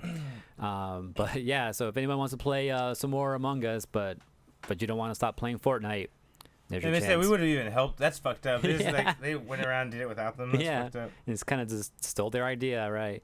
Which is funny too, because actually Fortnite kind of like it came from an idea of another game. People are saying like Fortnite is basically PUBG. Before PUBG came out, Fortnite was like not even what it is right now. But then when PUBG came out, they're like, oh, this battle royale shit sounds dope. Let's do it ourselves, and that's how Fortnite blew up. But so now they're just copying more shit. So man, poor was it Ninjago? What was that game that was like Splatoon, but Ninjala. Ninjala, yeah, man. If only they didn't make it pay to play the way they did, they would have blown up too. That's just very Fortnite-like too, right? It kind of is, yeah. In some capacities, yeah. Obviously not the whole thing. All right, another piece of news. So, I'm sure you've heard of Nirvana. Never mind. There's an album. It's kind of a little bit known. Yeah. So, the baby, his name is Spencer Eldon. I've always wondered about this baby. Oh, we're about to learn a lot about him. He's now suing Nirvana. What? Yeah, he's old enough to sue now? Yeah, he's old enough to sue now. He's suing the Kurt Cobain estate because, this is the wildest part of it, because the cover, featuring a baby chasing a dollar dangling in front of him, it's, I guess he's trying to say that it implies some kind of thing of child sex trafficking. Wow. Say the baby's like a child sex worker or whatever, blah, blah, blah. And I'm like, bro, goddamn well that is not what they were trying to say with this shit. Like, you fucking, you got a bill to pay. That's what I think. Yeah. And you got to fucking get some money out of this. I'm like, this is bullshit, bro. See, that dollar that's floating in front of him, he didn't get that dollar, he's upset. Yeah, he's mad. I deserve that dollar. Yes, I didn't get that dollar, and with inflation, you guys owe me about $2 million. It's just wild, man. It's just fucking wild, dude. I'm like, I was wondering, like, I wonder if anyone knows who this child is, how old he is now. I was just like, because I was like looking at vinyls, as I do, and Nirvana's one of them that I see often with this cover. Yeah. And I was like, wondering, like, does this kid exist still or something? Yeah, well, Spencer Eldon, he does, does. And he's suing them now. Yeah, he says he claims the defendants used child pornography depicting Spencer as an essential element of a record promotion scheme commonly utilized in the music industry to get attention, wherein album covers pose children in a sexually provocative manner to gain notoriety, drive sales, and garner media attention and critical reviews. Bullshit. And Tai Chi says that dude literally has Nevermind tattooed on his chest too. Wow. So he's even a fan. So yeah, he's definitely behind him some bills or something. Dickhead. That's fucked up. Anyway, on a slightly brighter note, Soulja Boy has come out. You know, with some new video game news for us, you guys. Oh no! Are you ready? No. Soulja Boy said he claimed he is the new owner of Atari. And he come out on his Twitter and he said, "Yo, I'm Twitter's Atari's mine. I'm the new fucking CEO executive." Blah blah. Not even like a day later, Atari responds in a tweet. And they say, "We know that CEO of Atari is a dream job, but the honor belongs to Wade Rosen." And that was that's all they said. I mean, what else do they have to say? They're like, right. "Jesus, bro, what are you talking about?" Yeah, like, did he buy an Atari and all of a sudden he thinks he like owns it or some shit? Oh, maybe that's what it is. He may be the owner of that one system. Of that one system, yeah. That's probably what it is. Yeah, man. I'm like, this guy. What the hell? This boy be tripping, man. Consistently. That's funny. Yeah, so this will brighten up your day as opposed to Nirvana getting sued. You know, speaking of like rappers and stuff like that and like beefs, you know, you put me up on like freaking Lupe and Royce beefing, right? Bro, so, what do you think? As you previously heard me talk about, like I was listening to the Lupe and Royce show, which is a podcast, right? With Lupe Fiasco and Royce to 5'9", and another dude, just a regular dude. Yeah, they would just talk about random shit. They'll bring up topics. They'll just have fun, like just chit chat and shit like that, right? And then all of a sudden, the podcast, like at the end of the episode, their main producer guy, the regular guy, dude, he's like the producer on the show. He kind of hangs out with them and brings up things. And yeah, he's at the end of the podcast. He's like, "Oh yeah, we're gonna take a hiatus, guys. We've been doing this show for like a year straight. You know, you guys don't know that, but like we've been working on this forever. So we're gonna take a break now, right?" Oh, and shit. I was like, "Okay, that sounds cool, whatever, you know." And then you told me about this whole beef that's happening. I was like, huh. and then I went back to see when the last that episode came out. It came out on like July 22nd. And the day Lupe and Royce dropped their fucking diss tracks to each other was July 22nd. So the reason that podcast ended was because of their beef. I'm positive now. I didn't know that. I kind of imagine that's why, because I asked my brother and he said like it stopped coming out. Yeah. And I was like, oh, it's got to be because of that. Yeah, no, it has to be because that all that shit happens in the same day.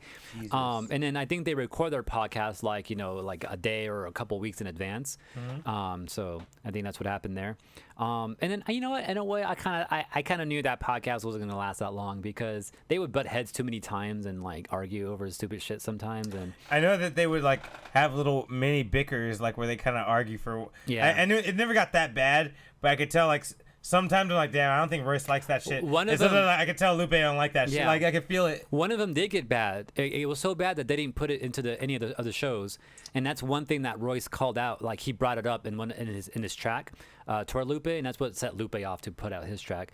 But they had one argument that they just took out of the podcast because it was just too much, right? But Roy still brought it up in his fucking diss track, and Lupe came out like in a separate video saying like, yeah, like I wasn't gonna go after him, but like he's like Royce is still bringing up shit that like not supposed to be out in the public, and he's still trying to bring it up, and yeah, so that's kind of one of the things that they're arguing about and why the beef started. There's a bunch of other little things I think why the beef started and all that, but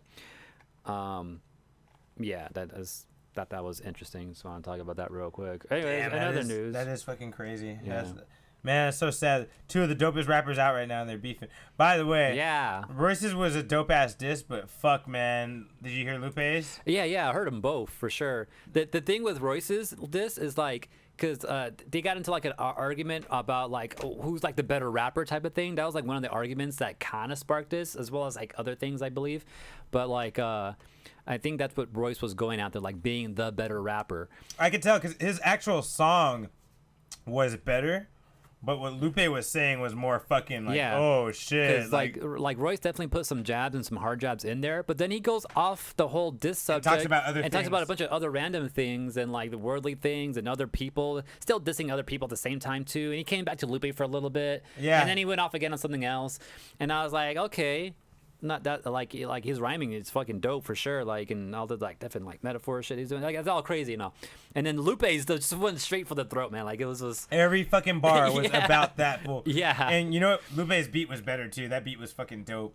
Yeah. But And- you know the thing is, I do get Royce's one. I could actually listen to it as a fucking song. Like, Yeah. Period. Like I put it on my random mix and it wouldn't like really bother me too much. Yeah. Or make me focus too much on the beef. yeah. So I get it. His song is better, but I still think Lupe's diss was a better diss. Yeah, and as far as like battling goes, like definitely Lupe on that one. As far as like rapping goes, but at the same time, people were saying like I don't think Lupe was going to be a better rapper. I think he was focusing On like attack. He was attacking. someone was saying that Lupe is just being fucking smart right now, and he's going to the ignorant route. And rapping like that, Yep. rather than doing what Royce was doing, Yep. you know, just to get that, you know, that hype. Yeah, because if you're gonna try and make a better song, it has to be a way better song. 'Cause Yeah. his came out 1st. So if it's equal to his, they're gonna say his is better because his came out first.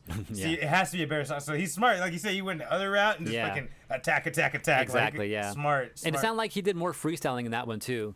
Like, Yeah. like Royce's definitely sounds like more written. Oh yeah. Yeah. Whereas Lupe's didn't sound that written, didn't sound like that smooth, but there was some good shit in there for sure. There's another dude that came out with a diss track toward Royce too. He was like one of Lupe's like homies. He put out a Who was track. it, Gemini? Nah. What's his name again? Mickey Fax. Oh yeah. He was a rapper from back in the day. Yeah. His was fucking hard too. Like, so if anyone Yeah, wants because more what's his of name? that- Royce was talking shit about Mickey Fax too, if I Yeah. remember correctly. I like- think so. Yeah, I think that's why he went ahead and did a track as well. But his track was pretty sick too, though. Like, if anyone's interested in listening to that type of shit, definitely go check those out. But that's all. After that, no one else has really like put out any tracks. I think they kind of talked about it a little bit, but that's about it. The last thing I really heard though was Lupe saying like, yeah, like if Royce wants to just call and talk about it, like I'm down to talk about it, but like he's like pretty much saying that he's done with it, and he just, you know, if Royce wants to talk, he's there. He doesn't want to put it on fucking all public and everything though. It's like, you know, Royce has his number. We all know that. So, yeah. Anyways, other news. Back to some gaming shit. This Ninja Turtles game that's supposed to be coming out pretty soon. Shredder's Revenge. This you know, the brawler Oh fighting shit, game. April. Yeah, they're adding April. What? The mic? What the fuck? She has that freaking knee of justice. It looks like too. though. Bro, no. She has, like, a bat and Why is April so gangster? Wait a minute. How do I turn the volume down on this shit? 'Cause this shit's loud. She high-fived Leonardo at the end. That's fucking funny. On this shit, yeah. But yeah, so April's a playable character in the Shredder Revenge, you know, beat 'em up game. So that sounds cool. I still Now, feel like they should have went with Venus, or who's the metal one? Let's not bringing up Venus, dude. Who's the metal one? Venus don't exist. She does. Damn it. I still think they should use Metalhead. No, who's the one that's actually Not wanted to be Metalhead. Oh, Fugitoid. Fugitoid? They should have used Fugitoid. Could have used Metalhead, but he wouldn't have been my first choice. Other allies. Yeah, there's They could other put people- Splinter in there. Casey Jones. Splinter, dude. Oh my god. Wow. Now I'm mad. Like Splinter, obviously Casey Jones. Now you say that, it should have been Casey Jones, dude. April though, like I'm not mad that she's fighting because like especially in the fucking current comic that I'm reading right now, like she can fight if she needs to. Like she knows some shit. Huh. And then especially with the new Turtle series on Nickelodeon right now, she looks like she's able to fight and like she has a weapon and shit like that too. So like Oh, shit. actually in the previous Ninja Turtles on Nickelodeon, the CGI version, that April on that one, she was fucking learning how to fight from Master Splinter as well. I remember that. Yeah, I saw some of that. Yeah, so like I'm not that mad that she's over here fighting, doing some shit too. So like it kind of makes sense, and it's just kind of cool. And then I guess if you want to like maybe try to like put some political correctness into it, it's a female character, so maybe that's what they were Venus. going. Venus doesn't exist. She does in my heart. Fake ass That's all turtle. that matters. Anyways, She's in the CGI show, okay? she was in the CGI show. They drew her in the back. she's was, real. She was a painting on the yes. She's from a parallel universe, okay? Moving on. You want me to drop another one? No, you only have a few. It should have been that fifth ninja from the story you're reading. There is no fifth ninja in the remember the story I'm one- reading. Oh wait, no, you know what I'm talking about? The one. There's a fifth ninja that exists somewhere, and I'm like wondering, like, where's this fucking yellow fool from? Yeah, I need to know about that guy. I never look him up. I don't know about that one yet. Yeah. Anyway, so Maybe it's Venus. there is a you want to video there. Oh yeah. There's a new game by Konami coming out called Yu-Gi-Oh! Master Duel. And this is going to be a game that's going to come out on PlayStation 5, PS4, Xbox, Nintendo Switch, iOS. And it's basically what we kind of always wanted from a Yu-Gi-Oh game. It's, attack, defense, everything with dope ass effects and dope ass fucking monsters coming out of the That's summonings. cool. I mean, they've had stuff like this before, but it hasn't looked this clean. It didn't look like this. Yeah. I've seen them. I wasn't impressed by some. I mean, they were cool gameplay wise, but I liked the monsters to look good. And there's one currently on the mobile phones too, but like you don't have a full 5 like row. You have 3. It's a 3-3 for monsters and magic zones. Yeah, this one's all a 5-to-5 scale, like, exactly. Yeah. But there's an extra space in there, T. There's an extra space up here in the middle. What the heck is that? Back that up. Is that pendulums? Is that where they go? Wait. These what 2 the extra fuck are spots up here. those? What are those? Wait, where do the fields go? Yeah, because right over here, I think. You're right. Yeah, it's the field. But like, I just saw this area used like over here somewhere. Yeah, see, like, what is that? Why does that go there? Maybe that's a magic card. Maybe that's where you just play the magics. No, you play them down here. Oh, you're right. No, that's not even a. What is that's a different new zone, dude. This is why we stopped playing Yu-Gi-Oh. You got too adding much new for zones us. and shit like that. I like the power when you put the cards down. That's right? pretty cool. Yeah. But yeah, this game will contain 10,000 Yu-Gi-Oh cards from the first set to whatever 10,000 gets you to. I feel like it's probably one of the more recent sets. Synchros go there? And all specials? Oh, no, synchros don't go there? No, they don't. No, that can't be right. No, that can't be right. synchros had their own. They're on them, like normal monsters. Yeah, they go where monsters go, right? They have to. Like that's like synchros. Like the last thing I remember having like in the game before I stopped playing. As soon as I heard pendulums and a new zone being there, I didn't even hear about that's when I stopped. I didn't even hear about pendulum. They are in the last. Oh, so they moved synchros to another spot then? Oh, they moved them. That's dumb. Okay, well, at least we know. Don't make me more mad, Leo. He just did.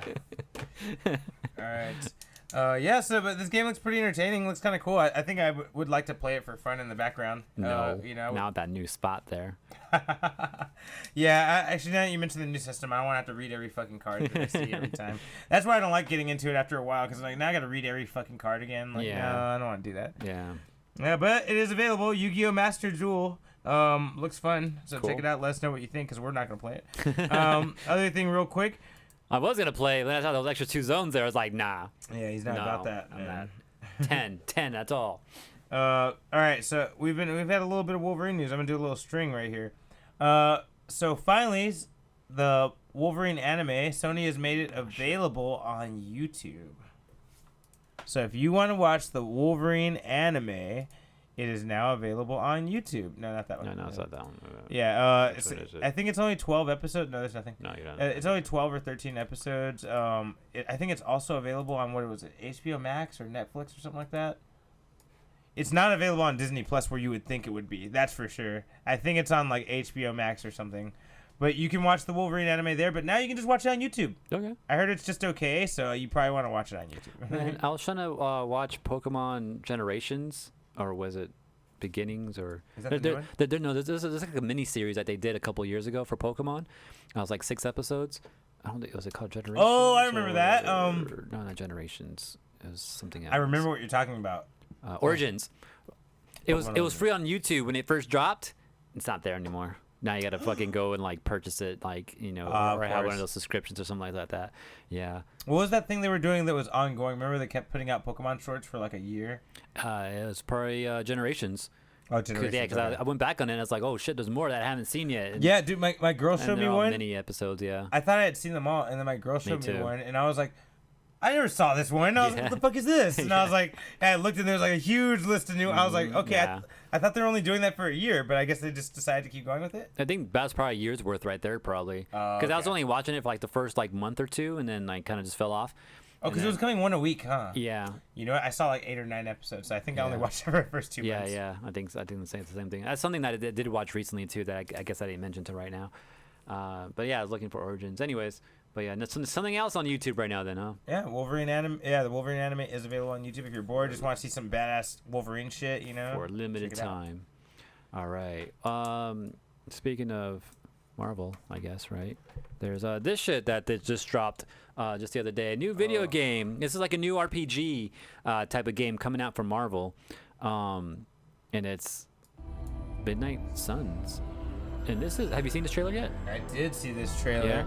I have mixed feelings about it, but I'm mostly happy. So it looks like we got freaking Ghost Rider, right? Yeah, Ghost Rider, Doctor Strange. Doctor seems to be Strange the is in leader. here, yeah. Blade posted in the back on the left there. Oh yeah, it looks like Wesley Snipes back there, yeah. This bitch. Yeah, who's oh, that's the bitch from Runaways. Oh shit, you're right. Oh, that's crazy. Yeah, she would be in the Midnight Suns. That makes sense. Okay. You know what's funny? I've been trying to figure out who she was all day. Yeah. And just now, when you showed it to me a second time, I'm like, oh, it's the bitch from Runaways. I didn't know who it was. I had no clue. I don't know yeah, who this that makes is. sense. I don't know who this fucker is at all. I know that's Cathan, and that's the person who fucks with Scarlet Witch. But yeah, Blade's up in here. Iron Man and Wolverine And also Captain in here too. Marvel. Oh yeah, And Captain America. Yeah. So that's my complaint about this. Don't get me. And Magic being there is dope. I love Magic is there. She should be part of the Midnight Suns. But yeah. So this is dope. All right. First, should I say the good stuff I like about it first, or should I say the stuff I don't like about it first? Whatever you feel more strongly about. No, less strongly about. Okay. What I don't like Okay. is that But look at all these like magic things he has all over his outfit. I think that's okay. So I'll get into that too. They all Hey, seem look, to he have has a fire coming out of his chest, Iron Man. They all seem to have special magical resistant outfits, which I think might be a thing that they're trying to establish with Spider-Man No Way Home. The whole magical resistant outfit. Right. But here's the thing. So what I don't like about this is that they didn't believe in the Midnight Suns enough. And that they had to put Captain America, Yeah, I was thinking the Wolverine, same Iron thing, Man. too. Yeah, I'm like Captain Marvel. I'm like, because literally you could just take those guys out and they'd be fine. 1, 2, 3, and 4. Yeah. Just take those 4 out, and it's cool. Midnight Sun's good. Where's Doctor fucking Strange? I don't know. That's what I was wondering here too. He's the like, leader. Like, did he get like captured or some shit? And maybe that's what you gotta do is go save him, or Maybe that could be cool. You know, like I don't know what happened to him. Like I missed out what happened to him in this trailer we just watched. Yeah. But that's my guess because he's not part of the team walking right here. Well, I will say I am happy. Oh yeah, I'm not happy that they didn't. Who's the trust... chick in the middle? Yeah, I'm not sure about her either. I'm Okay. guessing Elsa Bloodstone, because she's in the Midnight Suns in the comics. She's a monster demon hunter. She even has a funny moment where she talks shit to Blade. She's like, "You're a vampire hunter." She's like, I had all monsters and demons. And she's like, and I've never seen a vampire. And then Blade responds, "You're welcome." Yeah, I was like, like "Damn, that. that's fucking hilarious." That's hilarious. So yeah, maybe that's Elsa Bloodstone as a monster slayer. I'm not sure 100% though. So that's the only thing I don't like about it. Check out the crew right there, man. Oh wait, go back. Look at that crew, man. On the left is the problem. Oh, man. So yeah, that's my only beef with it is that they didn't trust it enough to stand on its own. Like I can understand maybe adding maybe Iron Man and Wolverine. I don't think Cap need to be there at all. Or if not, like, maybe Cap, but not Captain Marvel. You know, like maybe half of those. Honestly, the only not one, all 4. The only one that fits in there to me, if you wanted to force it, because he's never been part of it in the comics, is Wolverine. Yeah, I think Wolverine makes a little more sense than the other guys. Yeah. Everyone else is kind of for notoriety. Now, let's get past the negative part. What I like about it is that they want the Midnight Suns in the forefront. Because this game's coming to every streaming service. Do you see this afterwards? Yeah. Yeah. Who's this guy? I think that's Hellstorm's dog. Damon Hellstorm. Yeah, I heard like He's the son of Satan. you hear the name back there? Hey, who ate the rest of my ramen? Bad dog. Oh, they don't say his Oh, name. yeah, I didn't say his name. The dog just got mad because he got blamed. Yeah. Like fuck you, I ain't no fucking ramen. Yeah, so I think that's Damon Hellstorm's dog from, Hellstorm. Oh. He's the son of Satan. That's I the, see. and he's the son of Satan, but he rebels against his dad, so he's a hero. You know what I mean? He fights for good, even though he's evil. He's a demon. You know. So that might be his pet dog. Okay. Which is weird that he's not in it, but the dog's in it. But okay, we'll take it.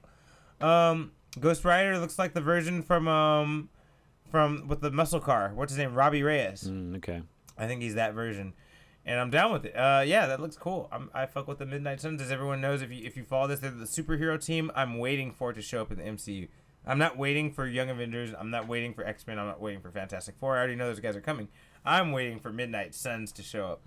So I like that this is setting that up, like, because I feel like Marvel never does things like this on accident. All this is always to get it in your mind, so when the movie comes out, you kind of know a little bit about it, or that you want to know more about it. You know. Right. So I'm happy. I'm happy they're doing this, Ghost Rider looks badass. Magic being in fucking Midnight Suns is amazing. She's perfect. She's a perfect fit. As so much to the point that the comics need to steal that and put her in the comics. I think Yeah. Anyway, yeah, that looks good to me, man. And then apparently they're gonna show actual gameplay. This is all just fucking CGI, like cutscenes and all that. Yeah, but apparently the actual gameplay they'll show it September 1st. It's 11:30 in the morning, so we'll look out for that. All right. To see what the game actually looks like, Cool shit, AJ. That's a good one you got.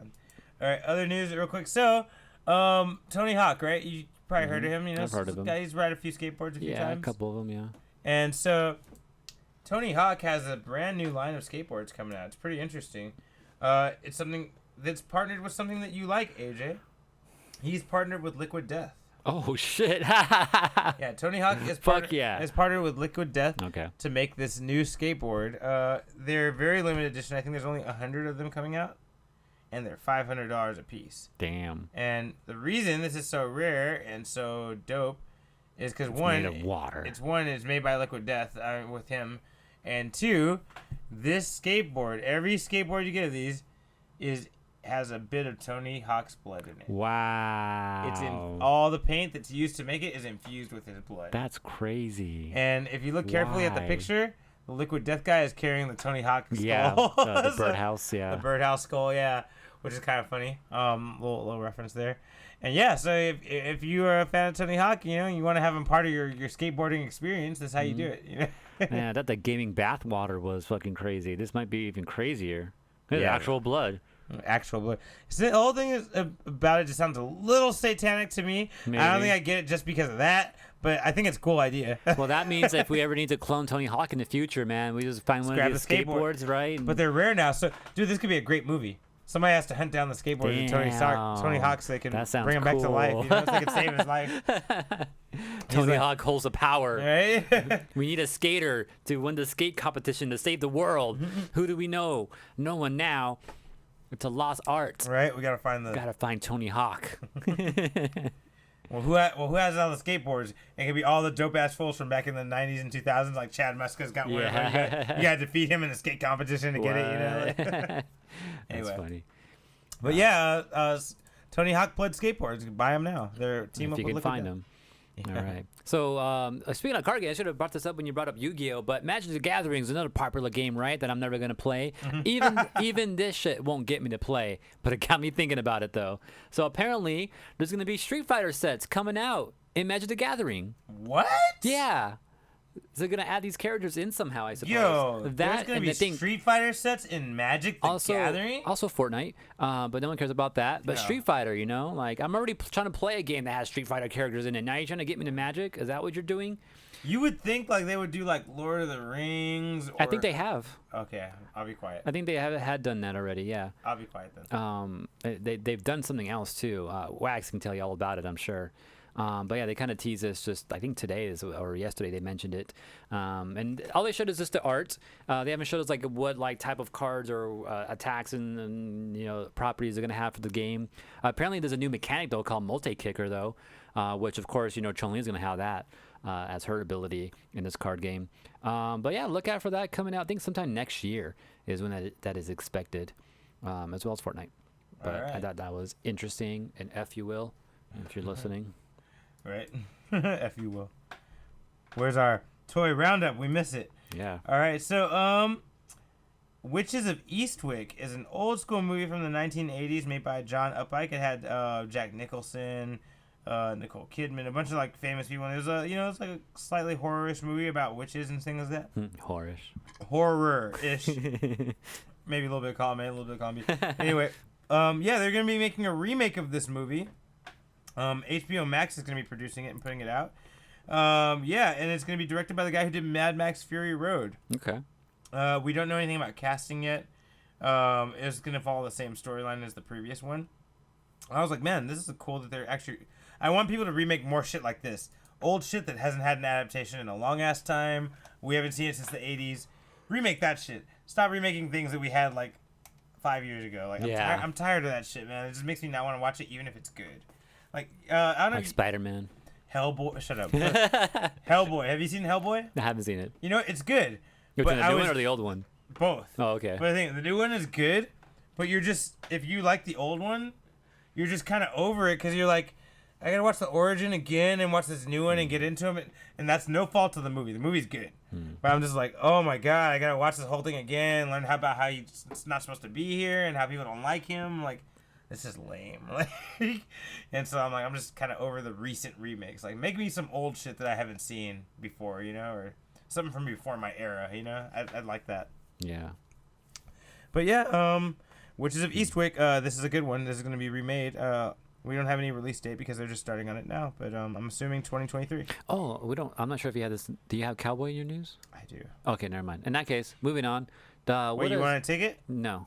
All right. 'Cause I just thought about it. Like, did we have this? I asked you. Okay. Go, Yeah, go, you go, did go, ask sorry, me. go, All right. go, But go. anyways, what does Super Mario for Nintendo have in common with Teen Titans? Do you know? No. Super Mario having common with Teen Titans? Yeah. No, I don't know. They have the same director. So Teen Titans Go's director or producer is going to be the director for the Super Mario movie that's coming out, the animated one. Ooh, okay. I'm not sure if that's good or not because I haven't seen Teen Titans Go. Oh, I just know that people fucking love it, so I'm assuming that's Yeah, good. I know. I have heard good things about it though, at least. And I love Teen Titans, but I didn't watch it because I don't care about Go. But yeah, I've heard good things. Isn't Go the more kiddie one, like the more Yeah. funny cartoony one? Yeah, okay. But I heard they even had a crossover with the old school Teen Titans, and it was still really funny. That's like, cool. Really good. So I'm guessing the writer's good enough. That was older people that watched the old Teen Titans, and they're like, that was entertaining. That was good. You know, them versus Teen Titans Go. Yeah. So I'm assuming they're good enough to capture the older crowd too. Okay, that's cool. But yeah, so I kind of expect that for that new movie that we are all hearing about. Don't know when it's going to come out still. You know, they had Especially they just barely found a director for it. you know, but they got Mario. They got the actor that's gonna be playing Mario's voice. Hold on. he's Charles like a- Manet? No? Yeah, that's right. Oh, it's going to be the actual Mario voice? So no. Sorry, Sebastian. Marnet? No, Oh, his no. name is Sebastian Maniscalco. He's a comedian. Oh, it sounds Italian though. That's cool. Yeah, you've seen him. He's in Tag. He's in The Irishman, and he's in The House. Okay. I don't know. Yeah, he's a, Italian actor. I think he's gonna be all right. All right, I got 2 more stories here. All right, let me go. Should I go again? Yeah, go for it. All right. So, other Wolverine news. Damn, okay. It's Wolverine Day. I told you, man. Hugh Jackman comes out and says 47 minutes of the original X-Men movie were cut out. Whoa, okay. Yeah, I didn't know this shit. Did you know this shit? Oh, man. So do we want another, what are we going to call this, a Wolverine cut or something like that? Well, yeah, the Wolverine cut. That's funny. Well, all I do know for sure is that the chick from Westworld, the actress who plays the main chick in Westworld, she was like fighting to get that fucking X-Men copy out because she heard about it and she's like, I want that shit out, and so she got like a fan thing going now. Okay. But That's in Disney's hands now then, huh? yeah, I mean, I don't know. I guess so because it's Fox and now Yeah. they own it. Yeah, I'm guessing it's Disney's hands now. But the whole thing is that Hugh Jackman was just talking about it in an interview. He's like, when I watched the movies, I went to a theater to watch. He's like, what happened to this plot point? And he's like, in this action scene, and he said, and this character. Oh, wow. So there might have been whole missing. characters left out of the 47 minutes. Damn. And yeah, so he said watching it was a really weird experience for him because he was like, oh, it's not the movie I thought it was gonna be. It's still good. Like, people like it. I like it, but he's like, this is not what I thought I was gonna get. He's like, because I filmed so much of it, you know. Man, fucking Fox over there like, why are you bringing up old shit? So yeah, there's a missing 47 minutes from X-Men somewhere out there. It's part of another universe. Right. You said you have That's 2 more, crazy. right? Yeah. Go ahead. Do it. All right, so another crazy news. So we seen Akuma, right? You know who Akuma is from Street Fighter, right?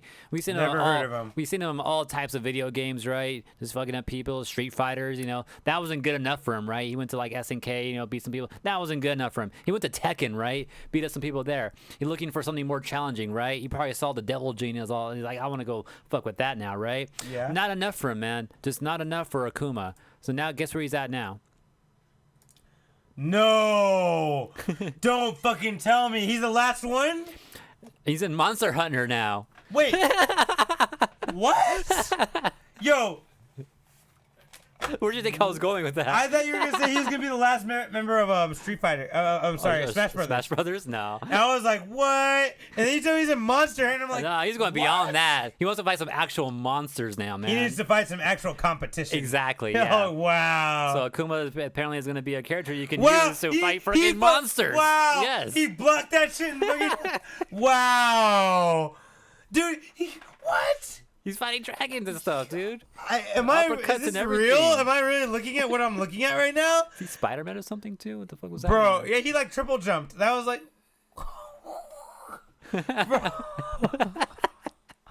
bro, oh my god. Dude, did he just turn into Shin Akuma? What? Yeah, he has weapons now, yeah. wow. He turned into Oni, or he had a different symbol on his back, right? Is that Oni? I'm not sure which one that was, yeah, but Because Shinakuma and Oni are like different, I guess. I don't understand the difference between that, but Shinakuma and Oni are different. oh, available now Bro, they put for Monster Hunter Akuma. Rise. They put Akuma in Monster Hunter Rise. Yeah. Dude, when he blocked that dragon tail swipe, I was like, stop it. I'm like, stop it. Like, right. I can't even believe this. Just showing the fucking You Hadoukens can't. and everything. Look, he's like, oh, look, it was a punch. Like, oh my To god. him it is, man. That's all it is. And he used the move in Third Strike, that fucking slam down. Yeah. Yeah, so I thought that was Yeah, ridiculous. I just imagine like Akuma appearing in the Monster Hunter world and be like, "This is where I belong." You know, It's finally a challenge. Yeah, you know? finally. But yeah, you just throw him in anywhere. This is easy to do because it's Capcom, right? That's an easy crossover right there. So Bro, why not? I can't wait till you finish Hunter x Hunter. Layered armor, interesting. That's funny you said that.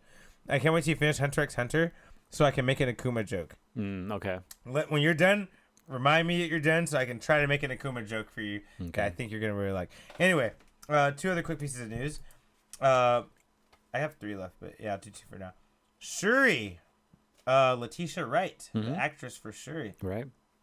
injured pretty no. seriously in filming Wakanda Forever. Wow. Okay. Question mark, right? Yeah. How the fuck did she get injured? Because if if memory some tech. serves, if memory serves, the only things that she did in the first one that would even be considered a stunt was like she fired a couple blasts and then got blocked her move and rolled away. Right. So, what kind of stunts is she doing that she could actually injure herself? Maybe she was working on something and it exploded. You know, she's like the tech Shut the person, fuck up, right? fool. Shut the fuck up. Or maybe she's the new Black Or Panther. maybe, yeah. I mean, that's the obvious one, but I'm not trying to do the obvious answers here, you know? I was like, I feel like this is a little clue that they didn't mean to slip to us, that she's doing more fighting and doing more you think shit. you think she's doing the fighting on the cliffside?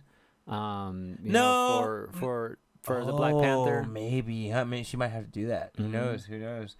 Yeah, damn. Maybe the whole movie's about her training for that. Like, that'd be cool. I'd fuck with that. But yeah, I'm like, I feel like that's a little bit telling that she's doing enough stunts that she hurt herself. Yeah. And usually when there's big stunts, they only need you to be you if you're like one of the main actors. Yeah. So I'm like, she must be somebody. She must be one of the So leads. interested to see. I'm glad to hear they're filming already too. So that sounds cool. Yeah. So that means they have like a story and everything. So. Oh yeah, they I think I don't know if it was Feige or Ryan Coogler. They came out like a couple weeks ago and they were like, yeah, we have a perfect story that's gonna pay tribute to Chadwick without stepping on toes or nothing like that or offending anybody. Like, Toes. I see what you did there. what are those? What are those? But yeah, so Shuri she got a little injured. Hopefully she's gonna be okay. They said it was minor and she's got hospitalized, but it is minor. So yeah, just keep an eye out for that. Okay. Interesting. So this is gonna be a hard conversation, man. Uh-oh. Have you heard about Disney Genie? No, I have not.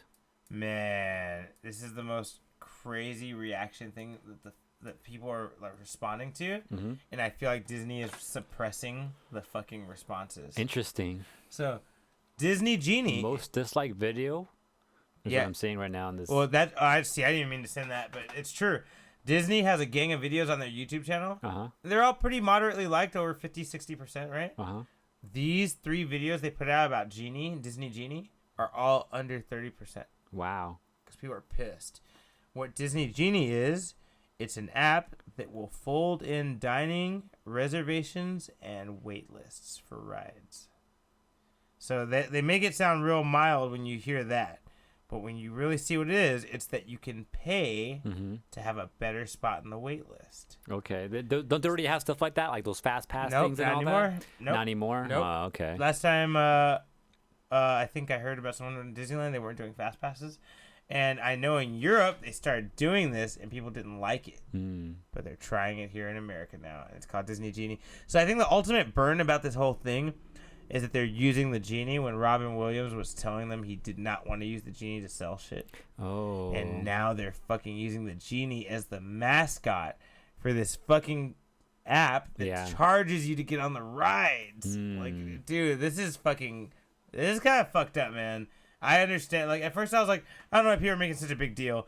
And I started really looking into it, like, what it really means, Disney Genie. And I was like, that's fucked up, bro. So that means you and I may not be able to get on a ride. Yeah. Because we don't have or the at least money. wait all day to do it. Yeah, or wait all day to do it because we don't have the money to put it out. Yeah. You know, not that we don't. We probably do. But the point is that if we didn't and someone did, we wouldn't get able to get on the ride. Right. Is the thing. And I'm just like, it's wild, man. I'm like, that's pretty messed up. I'm like, that's a cold-hearted move by Disney, in my opinion. I'll look into it too. So but to see how broken this sounds, but like, that's kind of crazy. I mean, there might be ways, like we said, it hasn't been implemented yet, so there might be ways to get around it or ways to like beat the system or not really pay that much money. But just from what they're saying now and the description, and if you watch the 3 videos they made, and those videos are disliked. All 3 of them are hated, bro. That's they got funny. a lot of dislikes. People are not fucking happy about Disney Genie. We'll see And if dude, they the Robin Williams thing is the extra fucking middle finger. Like, I'm like, you guys could have picked any fucking Disney character. You guys put anything else. Baloo the Bear, Cinderella, anybody. But you guys had to put Robin Williams' character. Like, he just died. Like, why couldn't you butcher like fucking Will Smith right there, right? Yeah, why couldn't it have been that design? Yeah, you're right. It could have even been his design. You're right. You're right, man. You're right. All right, AJ. All right, my last story here. Kind of one of my fun ones. Just found this today too. I thought it was fucking hilarious. But some modder. Actually, let me put the volume on this so you can actually hear this shit. Please select your character. So someone hacked it and put some Hanna-Barbera sounds. This is a Hanna-Barbera sound pack for Guilty Gear. You hear it?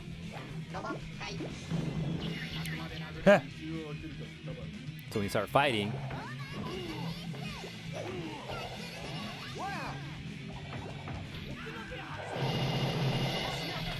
Was that like the sound of fucking Yogi Bear twirling his hat? maybe.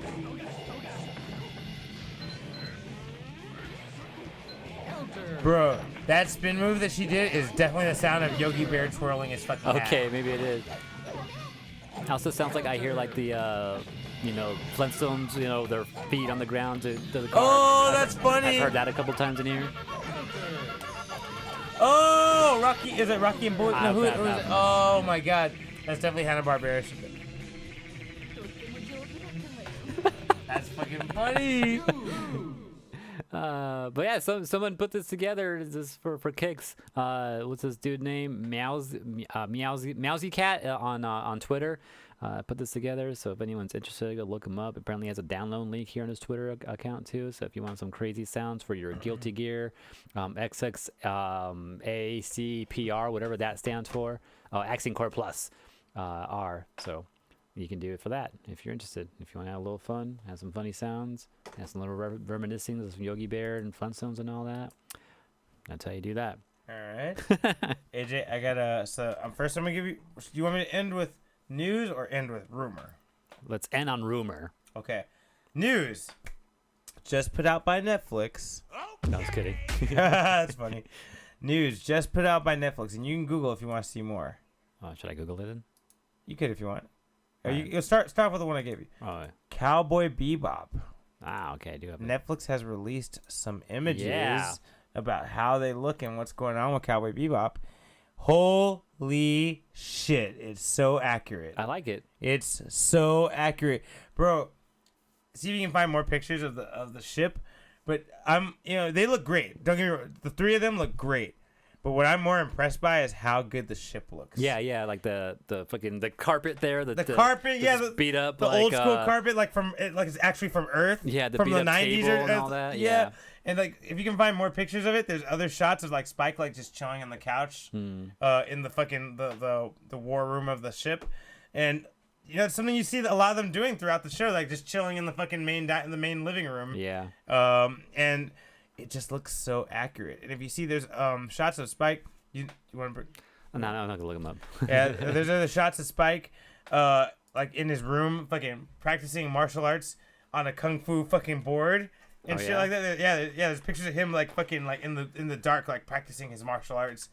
There's fucking pictures of Jet like, fucking like, with a gun drawn like in the middle of a fight or something like that. Okay, I think I found some pictures. Here. That's the one. Look, cool. I got a picture of Spike just chilling like in the ship. Look, the fucking blast shield to get to the ships. It looks perfect. That's like cool. You look him like from the first episode when he's chilling and fucking just training and shit, showing that he practices. This AJ, I don't know if have you seen it? You've seen Bebop, right? I've seen Bebop, yeah. Do you know what this is from then? Ballad of Fallen Angels. Is this the last episode? This is the fifth episode. The fifth episode. Where he fights Vicious in the fucking. That's the first time we see him too, right? Yeah, and look, he got blood on his face, and look, there's some dead motherfuckers in the background. Yeah. This is the moment where Vicious kidnaps Faye and threatens Spike and tells him like, "Yo, I found you. I know about your new life." And fucking Jet's over here with the car flipped over in the background. Fucking Jet looks sick, by the way. Costume looks so accurate and not too bright. Because I was afraid they'd do the pink too bright, you know? Okay, yeah. Perfect. Right? It looks like a spacesuit. Like, yeah. And, oh, man, and this is probably from the first episode where they're chasing the guy with the bloody eye. The red eye guy, you know? Like, remember they flip a bunch of ships and cars and stuff trying to chase him and fuck him up? Yeah. And the cops get involved and stuff. And Faye fucking looks great. Well, fucking Ein over here. Wow, I see this picture like 3 times and I didn't even see Ein this whole time. That's fucking funny. If you know what I like about FaZe? I like that they unsexied her a little bit, but not too much. Yeah. Because I was afraid they're gonna just make her like boring looking. But I was like, they obviously just can't have her in the outfit she was wearing in the fucking show. Because I'm like, I don't think that's a kid. I don't think kids can watch that show at all. Like, yeah. But this is perfect. She still looks sexy, but not overly sexy. And she looks like a spy or like a fucking bounty hunter. You know, like a rebel, like a cool person with fucking guns and shit. I feel like it's perfect. And yeah, they just really fucking. It looks like they nailed it. I don't know how the acting's gonna be, but the look of them is great. No Ed. Yeah, you know what? I think that's on purpose because I don't know if I told you, like last year when they put out the light synopsis of it, they did mention Radical Edward. Yeah. So I think they're holding it back, bro. Okay. I think they're purposefully like, let's not show Ed because I'm sure Ed's gonna look weird or different because Ed already does look weird and different from them in the show. You know, like once Ed gets involved around episode 11 or 12, you're kind of like, is this Bebop? Like you kind of like you're like, what's going on? Like, is this a weird one-off or what? True. And then when you see Ed join the crew, you're like, oh, huh. I guess this is what we're doing now. You know? Yeah, that's true too. So maybe they were trying to hold off how they designed Ed so they could surprise us. And one of my friends said, you know who would be a good Ed? And I was like, who? And they're like, Zendaya, chick, Mary Jane. And I was like, I never thought. And then like when I was like, at first I told him no. I'm like, nah, she's too old or whatever, you know. And he was like, well, just kind of think about her a little bit. He's like, imagine her with short hair and just being weird and crazy. And I was like thinking about it. I'm like, she's kind of weird in the first Spider-Man movie. Yeah. Not so much in No Way in Far From Home, but in the first one, she's real weird and awkward. And I'm like, I could see that being just a little more comical and. Maybe that is Edward. And I was like, that's pretty good. That would be kind of good. Yeah, I can see that working too. I wonder who Ed's going to be, though. Like, they should have Ed cast by now, right? You know, I think they're keeping it secret, bro. Or maybe Edward's not going to come till second season because technically... we're planning to go beyond this, huh? Well, if you think... Well, yeah, no, there's more than one season licensed so far. Oh, okay. And so in the show, technically, Ed doesn't come till the very end of the first half of Bebop. Yeah. So maybe they'll save her for an end credit scene. Maybe, yeah. You know, like show like at the very last minute, like Ed's like in a weird planet or something, like hacking their shit. Like, what's this new shit? Oh, Bebop. You know, and those little happy faces come out on the screen and shit like that. Yeah. Oh, that would be sick, AJ. That would be cool. Spike's like Jet. It's not acting right. Yeah. He's like, what? I don't know. It's weird. And then you see the fucking happy faces and it cuts. Like, oh, AJ, that'd be sick. Be cool. Damn, what if Ein has to out-hack Ed? Like, and that's how they get Ed. That's funny. You know, because remember they show in the book. In the anime. They kind of hint that Ein's a better hacker than Ed, but they don't really go Yeah. into it. Like, there's something Ed cannot crack, and Yeah. Ein puts this on for fun and fucking cracks it. Yeah, I remember that. And so I'm like, it'd be fun if they took that more directly, Mm-hmm. and like they couldn't fucking stop Ed, and Ed's like shutting down Bebop and fucking with Bebop and shit, and Ein fucking gets into it and fucking starts battling her, That'd be fun. and that's why Ed loves Ein, you Yeah, know, and yeah. like I don't know, I'm just spitballing here. you yeah, know? if they add more to the story than what already exists, right? Right, Yeah. right. Okay. Yeah. But I like those shots. And it's supposed to come out. We have a date for it too, right? Yeah, that's one thing I forgot it. They did say it, but I They forgot did it. drop that. It's like September something, was it, or November something? Not September. Okay, November or was it August? I can't remember. No, we're in August. Fuck, man. Now It's now like you got me it's like excited. soon. I think it's like November. Damn, that is soon. Yeah, because when I first saw the date too, I'm like, whoa, that's kind of quick. Not that quick though. Yeah, because they have been I think it's filming, November. and we do know that Stephen Chow broke his leg during the filming and shit. So they've been pretty on it, I think. Okay. What was the last thing? Okay. The So we're rumor gonna you end said? on rumor. This rumor actually has a little bit of clout to it. Oh my bad. I'll end this I one. heard a rumor. Like I said, take this with a grain of salt because this is not confirmed by anybody. But Disney is supposedly developing a live-action Digimon movie. Disney? Right? Doesn't make sense, right? It's No. weird. Odd. Doesn't make sense. Doesn't quite add up, right? So, but think about this: where did Digimon air originally when you watched it? On Fox. Wow. Okay. I can see that And connection a now. lot of things were licensed by Fox for movies of their cartoon departments, not to make them, but just in case they wanted to make them. So I don't know for sure that this ever happened, but if Fox did just pull the fucking license for Digimon so no one else could get it, Disney would have acquired that when they bought Fox. Yeah. Now, like I said, again, speculation and rumor. So I don't know that this is happening, but it does make sense if Disney really did buy it. They shouldn't do that. What they probably should do instead, because there's a new Digimon series. Did you say live action? I said live action. Oh, wait. Okay, that's fucking weird. Yeah. Digimon live action. Because I was gonna say, like, if they wanted to fuck with Digimon right now, there's a new series that just dropped that's still ongoing right now. Yeah. They could just dub it, and I could see that. But like you said live action. It's like, No, wait I a said- minute, yeah. that just changed my whole idea right now. I think they're trying to use the steam off of what you're talking about and the card game Yeah. and this whole anniversary of Digimon. And if this is true, this would be the perfect fucking time to make it. There's not going to be a better Digimon window than this. This is the all-time high for Digimon fandom. Yeah. Yeah, so I'm Or like, at least to announce it. yeah, I mean, and you know, I feel like more people are talking about Digimon, and I'm seeing more Digimon things than ever. Like, for me, even when I was a kid, I remember I struggled to find Digimon shit. I see Digimon shit pretty often right now, besides the card game. And I'm like, this is weird. I almost bought Digimon Try because it was at Target. Yeah, I seen I it there. almost fucking bought it. I was Yeah, like, a couple times too. yeah, so I'm like, Digimon's everywhere right now. I'm like, Yeah. this is the time. If you're going to do a movie, fucking now, for sure. That's just my opinion. And so I don't know if this rumor is true, but That'd I be could, weird for I Disney could to do it, see though. it being true. Would it, though? Like, they Kind of. love to do things like that, you know? When was the last time they did something like that was out of their realm? I mean, they've been bringing animated shit to life for the past fucking 10 years now. It hasn't been fucking great. That isn't their own IP though, you know. Well, no, but even it being their own IP, I feel like if they give it that same treatment, maybe Yeah. that's good. I mean, we do Yeah, know. they've been doing a lot of live action stuff. That's for sure. I don't know. That's kind of weird. We'll see if that comes out or not. I just think it's weird, and I don't know why they would want to, you know, I mean, other than it's not to all- milk it. Yeah, no, that's it. And Hey, other- that's, and that's that- it. It's corporate. They want to make money off of it. That and the fact that they probably have the license from Fox, you know, just laying there like, oh, maybe we should play this card next, you know? Yeah, exactly. Dude, let me put it this way. This is just to give some perspective. The last thing we'll say about it. If you were an executive and you're just chilling, you know, and like let's say your job is to go look around about what shit in your IPs are popping, and you're like, oh shit, Digimon's popular.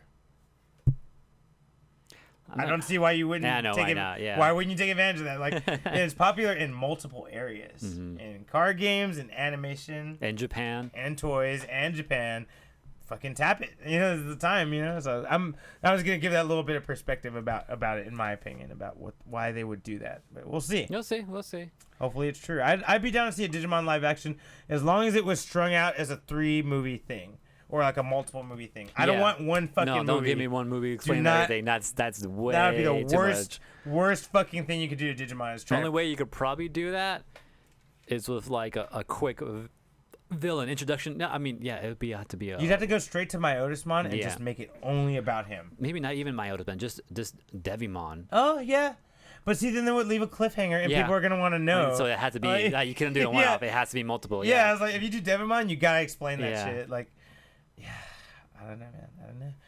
But yeah, I would love the idea. Alright, we'll see. Alright. I don't know what to say. I don't know what to think about that. Other than that sounds fucking crazy. I wanted to hear what you thought. I'm glad that you're as blown away by it as I was, because I was like, what? When I saw that article, I was like, nah. And I had to really process it for a day or so to even come up with how that could be possible. Yeah. Like, Okay. but Well, we'll see. Well, of course, we'll keep on that if we see any more news about it. yeah, I'll tell you. All right. What you got planned for your Focus Week?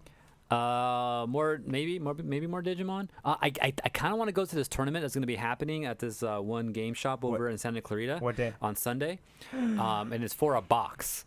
Oh, you told me. Fuck. I'm a double on Sunday. So I might go and check that out. Aside from that, just What time is the match? Oh, you said 2:30. Oh, yeah. 2 o'clock, 2:30. You told me I was Yeah. never gonna make that. We talked about that. That's Yeah, right. so that's something that I'm thinking about doing. Other than that, just the usual. Probably do our usual Soul Calibur thing this weekend, and then also watching more Hunter x Hunter.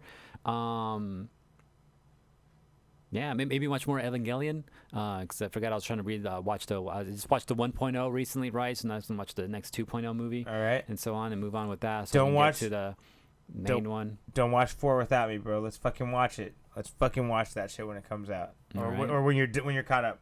Because I'm gonna rewatch 2 and 3. I'm not gonna watch 1.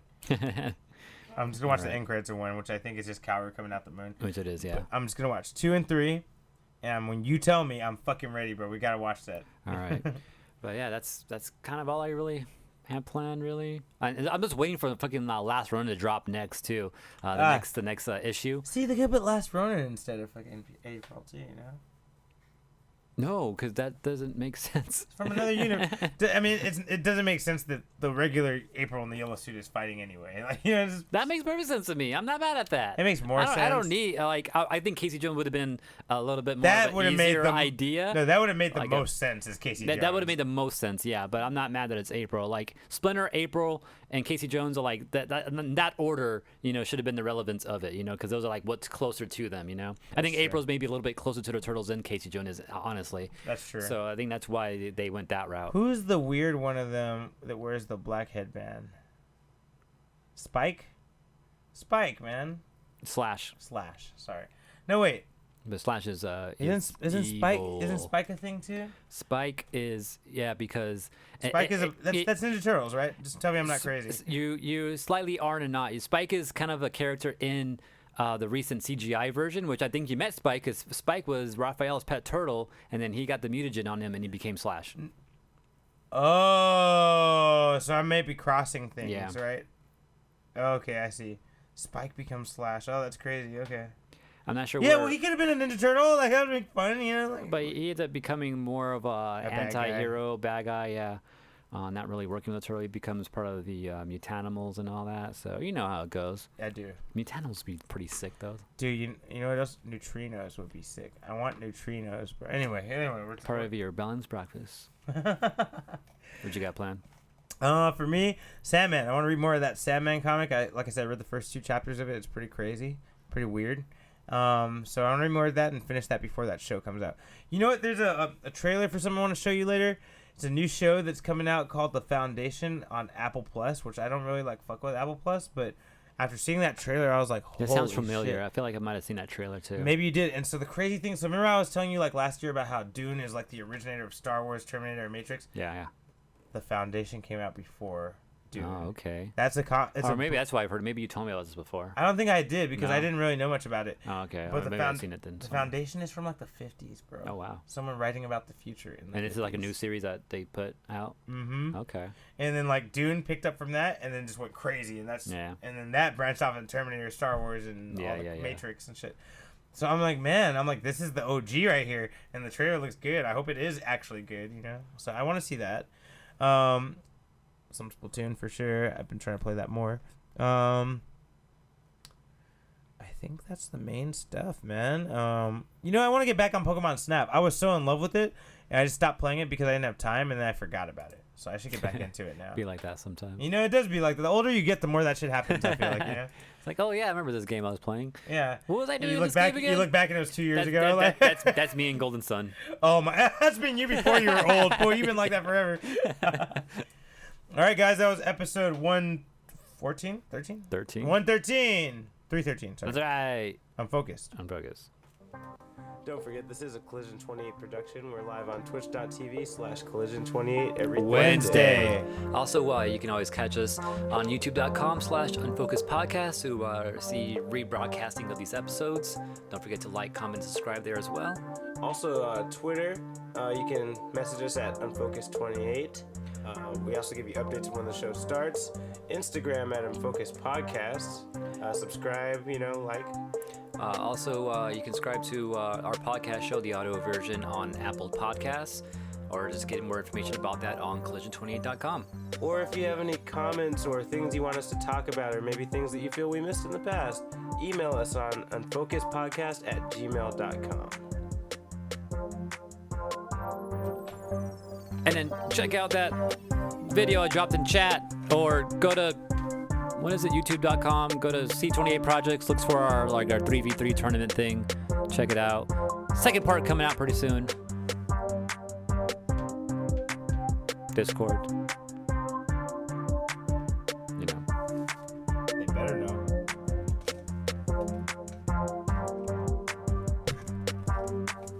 It's over!